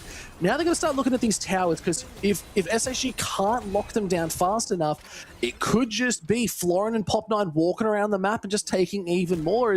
Yeah, it's just this mid-tier 1 for SHG still standing, and it got hit with a Rift Herald as well. So there's a lot to go on, and the onslaught's just going to get worse and worse as you can't walk up. Crystal Arrow downtown. They dodge away from the arrow. That's going to be down. Of course, it's not too bad just to fish for it. I like that. You can just constantly throw that out. Just if you hit someone, maybe you get a free kill. If it's down, oh well, it's down. It'll be up in plenty of time for real objectives. Of course, the real objective we're alluding to is 40 seconds when this dragon will be spawning. Yeah, that's going to be scary. There goes the mid-tier 1. I saw it coming from a mile away. Funnily enough, it was pretty low. But now it all comes down to, you're right, this next drag. 23 seconds on the clock. Getting a lot of control in the bottom side jungle up on this top side. But it's 6 kills to 6. This is going to be a big play here, Carrix. It is going to be a big one, as I think SHG, this is your best chance to fight. Things are not going to get better. This Nah is going to become more of a problem. Feng is also chunked out. Counter-strike uses Arya's been straightforward. It's going to be enough as there's no flash available. Fang is low, gets picked up by Arya. Now you're looking at the backside. It's 2 picks up for SHG. But look at Marble. He's been chunked out too. Wild Growth isn't enough. Vista has to flash the wall, and they're trying to do as much as they can to pull it back. Evie no longer has the dominance, and Pop 9 is charging at them, but instead they say, just go for the dragon. And it's a 2-for-1, but DCG still pseudo win the fight. They have the position. They have the health bars. Florin, again, just performing so well. They're able to just make the space, turn that into not a 5v5, but a 3v2 and another 3v2. They lose one, win one, but the balance is the dragon. So DCG's got to be pretty chuffed with that one, Pike. They add more resistances. They get closer to that win condition, and Florin is putting on a show. Yeah, look, this is Florin in his element. This is honestly one of his #1 champions in the league. He loves this Gnar. He loves the agency that it does give. And it all started with Fang here, getting caught wrong side of the wall, had to burn the flash. And then look at this, Arya absolutely charging forward. Yeah, and the other thing as well was that Shousey hit a massive encore here that made Evie like sort of unable to participate in the back half of this fight. He got slowed down, pulled back in, and just never reconnected with the fight while the Dominus was like, oh no, Van 1. Van 1 in a bit of a bad spot, but the wild growth has been used, but it might not be enough. There's a lot of damage. They get out of dodge, but there's a flash again. It's just 80 carries having to avoid any kind of damage, and Florin wasn't even mega enough for that fight, and it was DCG in control. Exactly, and now they just clear out the vision. They can constantly bait the Baron because it's completely dark on that side of the map for SHG. They have to put resources into it. In the meantime, DCG, they're just getting Florin even bigger. He's level 16. He's got 2 items completed. He's well on his way to his 3rd. This little Gnar is a problem. He's got a Gnar bar. Crystal Arrow did not land as they go for an encore hit. Marvel is the one getting caught. The Gnar is so big. It is Fang picking up a kill. Evie's on the backside. It's a double over to Fang. Hongshu needs to pick up Van 1, but it was such a big pick. They can look to go over, and it was only a 1-for-2 trade. And that was a perfect setup there. Florin built his Gnar bar so that the moment he went in, it was on top of a Counter-Strike, it was on top of CC from the Annie, and it was a big Gnar straight into the wall with an encore. This is going to be Baron for DCG. An early game stumble has turned into a mid-game masterclass. Oh, and it's so rough. Let's watch the replay again because, yeah, they secure the tower, but Arya just goes so far forward and they just can't finish it off. And look at this here, Florin's here. The Counter-Strike's perfect. The flash encore Carrix. Exactly. The encore was huge. This was DCG knowing their comp inside out, exactly how they wanted to layer the CC, how they wanted to get everything done. You know, the coaches were sitting backstage just steepling their fingers. Yes, all according to plan. Just perfect execution. They're now 2,000 gold ahead. They've got the Baron buff. They're going to extend that lead even more. And the only way this goes wrong is if Florin makes a huge mistake, and so far, he doesn't look like he's going to. Again, it's one of his champions. Like, he knows exactly what he needs to do. Level 17 now, and he's up against a level 15 Renekton. It's only a 30 CS difference, and now Florin just jumping over the wall in full Mega Knuckle. But look at the rest of his team. They're all in mid just sieging on the tower, and it's only Evie. And there's a weirdly small crocodile that is in this, and there's a TP play. It looks like they're looking for a cross-map play. It is actually Arya trying to join this fight. Spirit Rush is up and available. It's all looking for Fang. There's the pillar, but it's going to be enough as they need to be very careful. Dominus is popped. Arya's going for it. Charm actually hits onto Shousey. Encore still lands, but it's going to be enough as Evie's in the back line, taking a lot of damage. It is still the Crocodile coming up with the goods. They're looking for the back line too. Fang picked up one, but it's going to be enough as the shutdown goes out, and it does pick up Pop9, but Pop9 also took out Marble too, and they're still charging forward. They have the Baron in tow. Let's see if they can close out this game. It's 11 kills to 11. This is a dangerous spot to be in. Fang needs to be so careful in hitting these minions. Florin moving up. They have the minions. They have the Baron. It is Evie trying to get the damage off. The tower's going down. They don't even care about the members. They're looking at the towers here, Carrix. They want to end this game right here. 3 games. It's all she wrote. DCG have no care. The clean sweep is looking absolutely disgraceful. DCG are unrelenting. The game ends out of nowhere. The series ends well before anyone expected. And Relove DCG knock SHG out. Who would have thunk it, Carrick? We had no clue that this series was going to be an actual giga stomp, and it goes to every single member on that team. Every single player had their time in the sun, and damn, they are glowing. They are the sun. Frankly, they're giving off the light as they played different comps. They played through different players. They look dominant. Take a bow, SHG. This is not how you wanted this end of the split to go, but you still had an incredible run earlier on. They put everyone to the test, even though they didn't quite make it at the end. The tears are real. It's just an actual phenomenal series. Xiaoxi, you goat. Absolutely every game doing so much. There's Xiaoxi right there. That's my guy. Oh my God. Fang.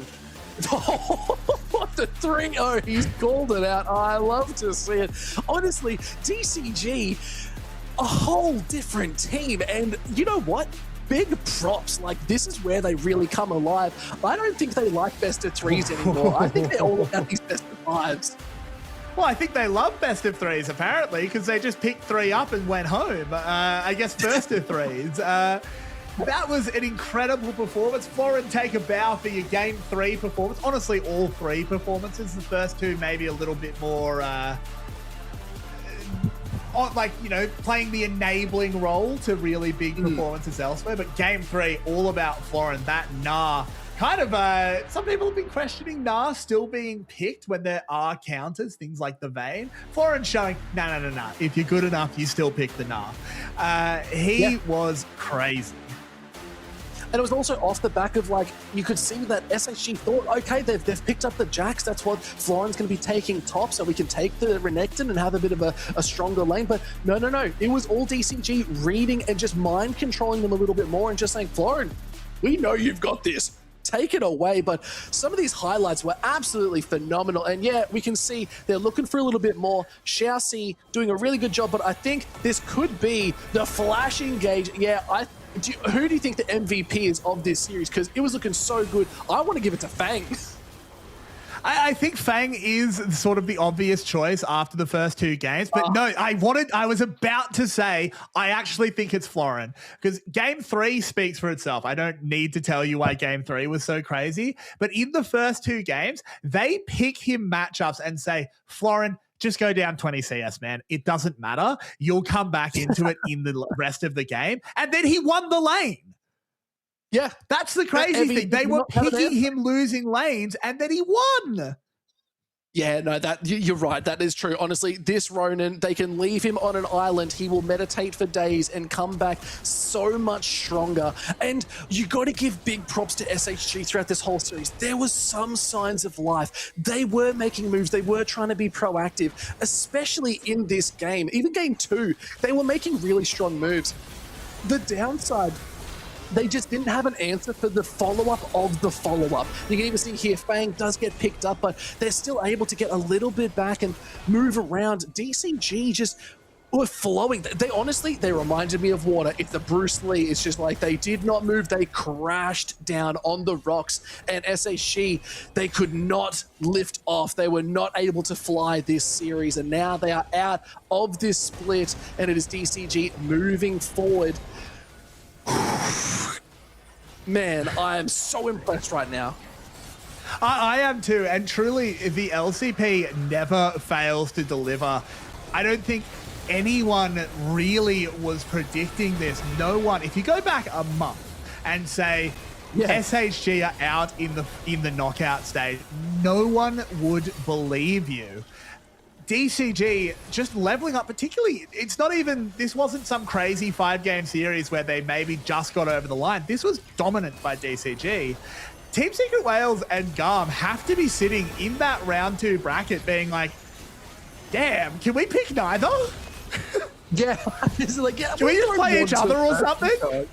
They're just like, do you want to come over here for a little bit? Like, let's have our own game over here, right? Like, that would be great. But no, you're right. Like, and this is the team that we wanted to see all split long. We had incredibly high hopes right from the get-go of the split, and I think they just had some bad matchups to start the whole series off. I know they were up against like the Secret Whales early, and then they just got sort of dominated, and we were like, what can they really do? But you got to remember as well, characters, this is the DCG that also went 2-0. They went 0-2 up against SHG in the regular split. Like, SHG destroyed them, but now they've come back out and said, we will not let it happen again. It's a different team, a different vibe, and a different flavor to the sauce. And you know what? I am gobbling it up.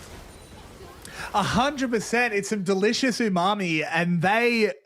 I have such high hopes for this team. Of course, DCG, it's worth keeping in mind, were the runners-up of our first split this year, losing to Team Secret Whales. We sort of got a little bit worried early in the split. We were like, oh, they just haven't maintained that form. They've fallen off a little bit. Maybe they're back. Maybe the run is on for DCG all the way to the end.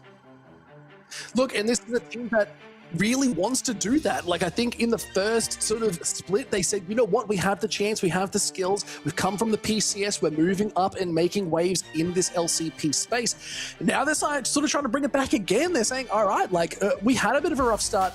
That does not define us as a team, and that is what the LCP does so well, is any team has the skill and the capability to come back again. Let's look at the knockout stage again. It was the 3-0 for tonight. Ooh, now it's all about the decider. Who does Secret Whales look to go up against? Do they choose to go against DCG and their actual dominating performance, or are they going to look to go the Vikings? But now we're looking at it again. The leaderboard for player of the matches has not changed. No, it has not. It will be Florin moving up. Yes, it unfortunately hasn't made it onto the front page, but it's still that big tie. We have teams ready to play, ready to go. Maybe Kiaya breaks away again, adds a fourth to his name. That would be exciting. If I'm Team Secret Whales or I'm Garm, I said it before, I don't know who I'm picking. Or if I'm Team Secret Whales, I suppose. That's a tricky one. Pike, what do we think? We've got a lot. I think I'm picking MBK. I think I pick MBK just because of how incredible DCG just looked. But maybe I'm just overawed because that was the most recent one. Pike, any last words before we head off?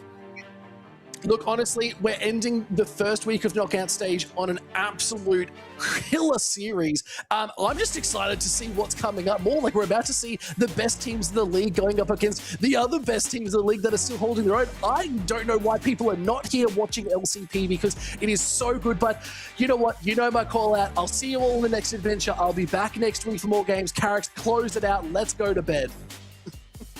A 3-0 for DCG is all it took. We'll see you next week with more LCP action. Good night.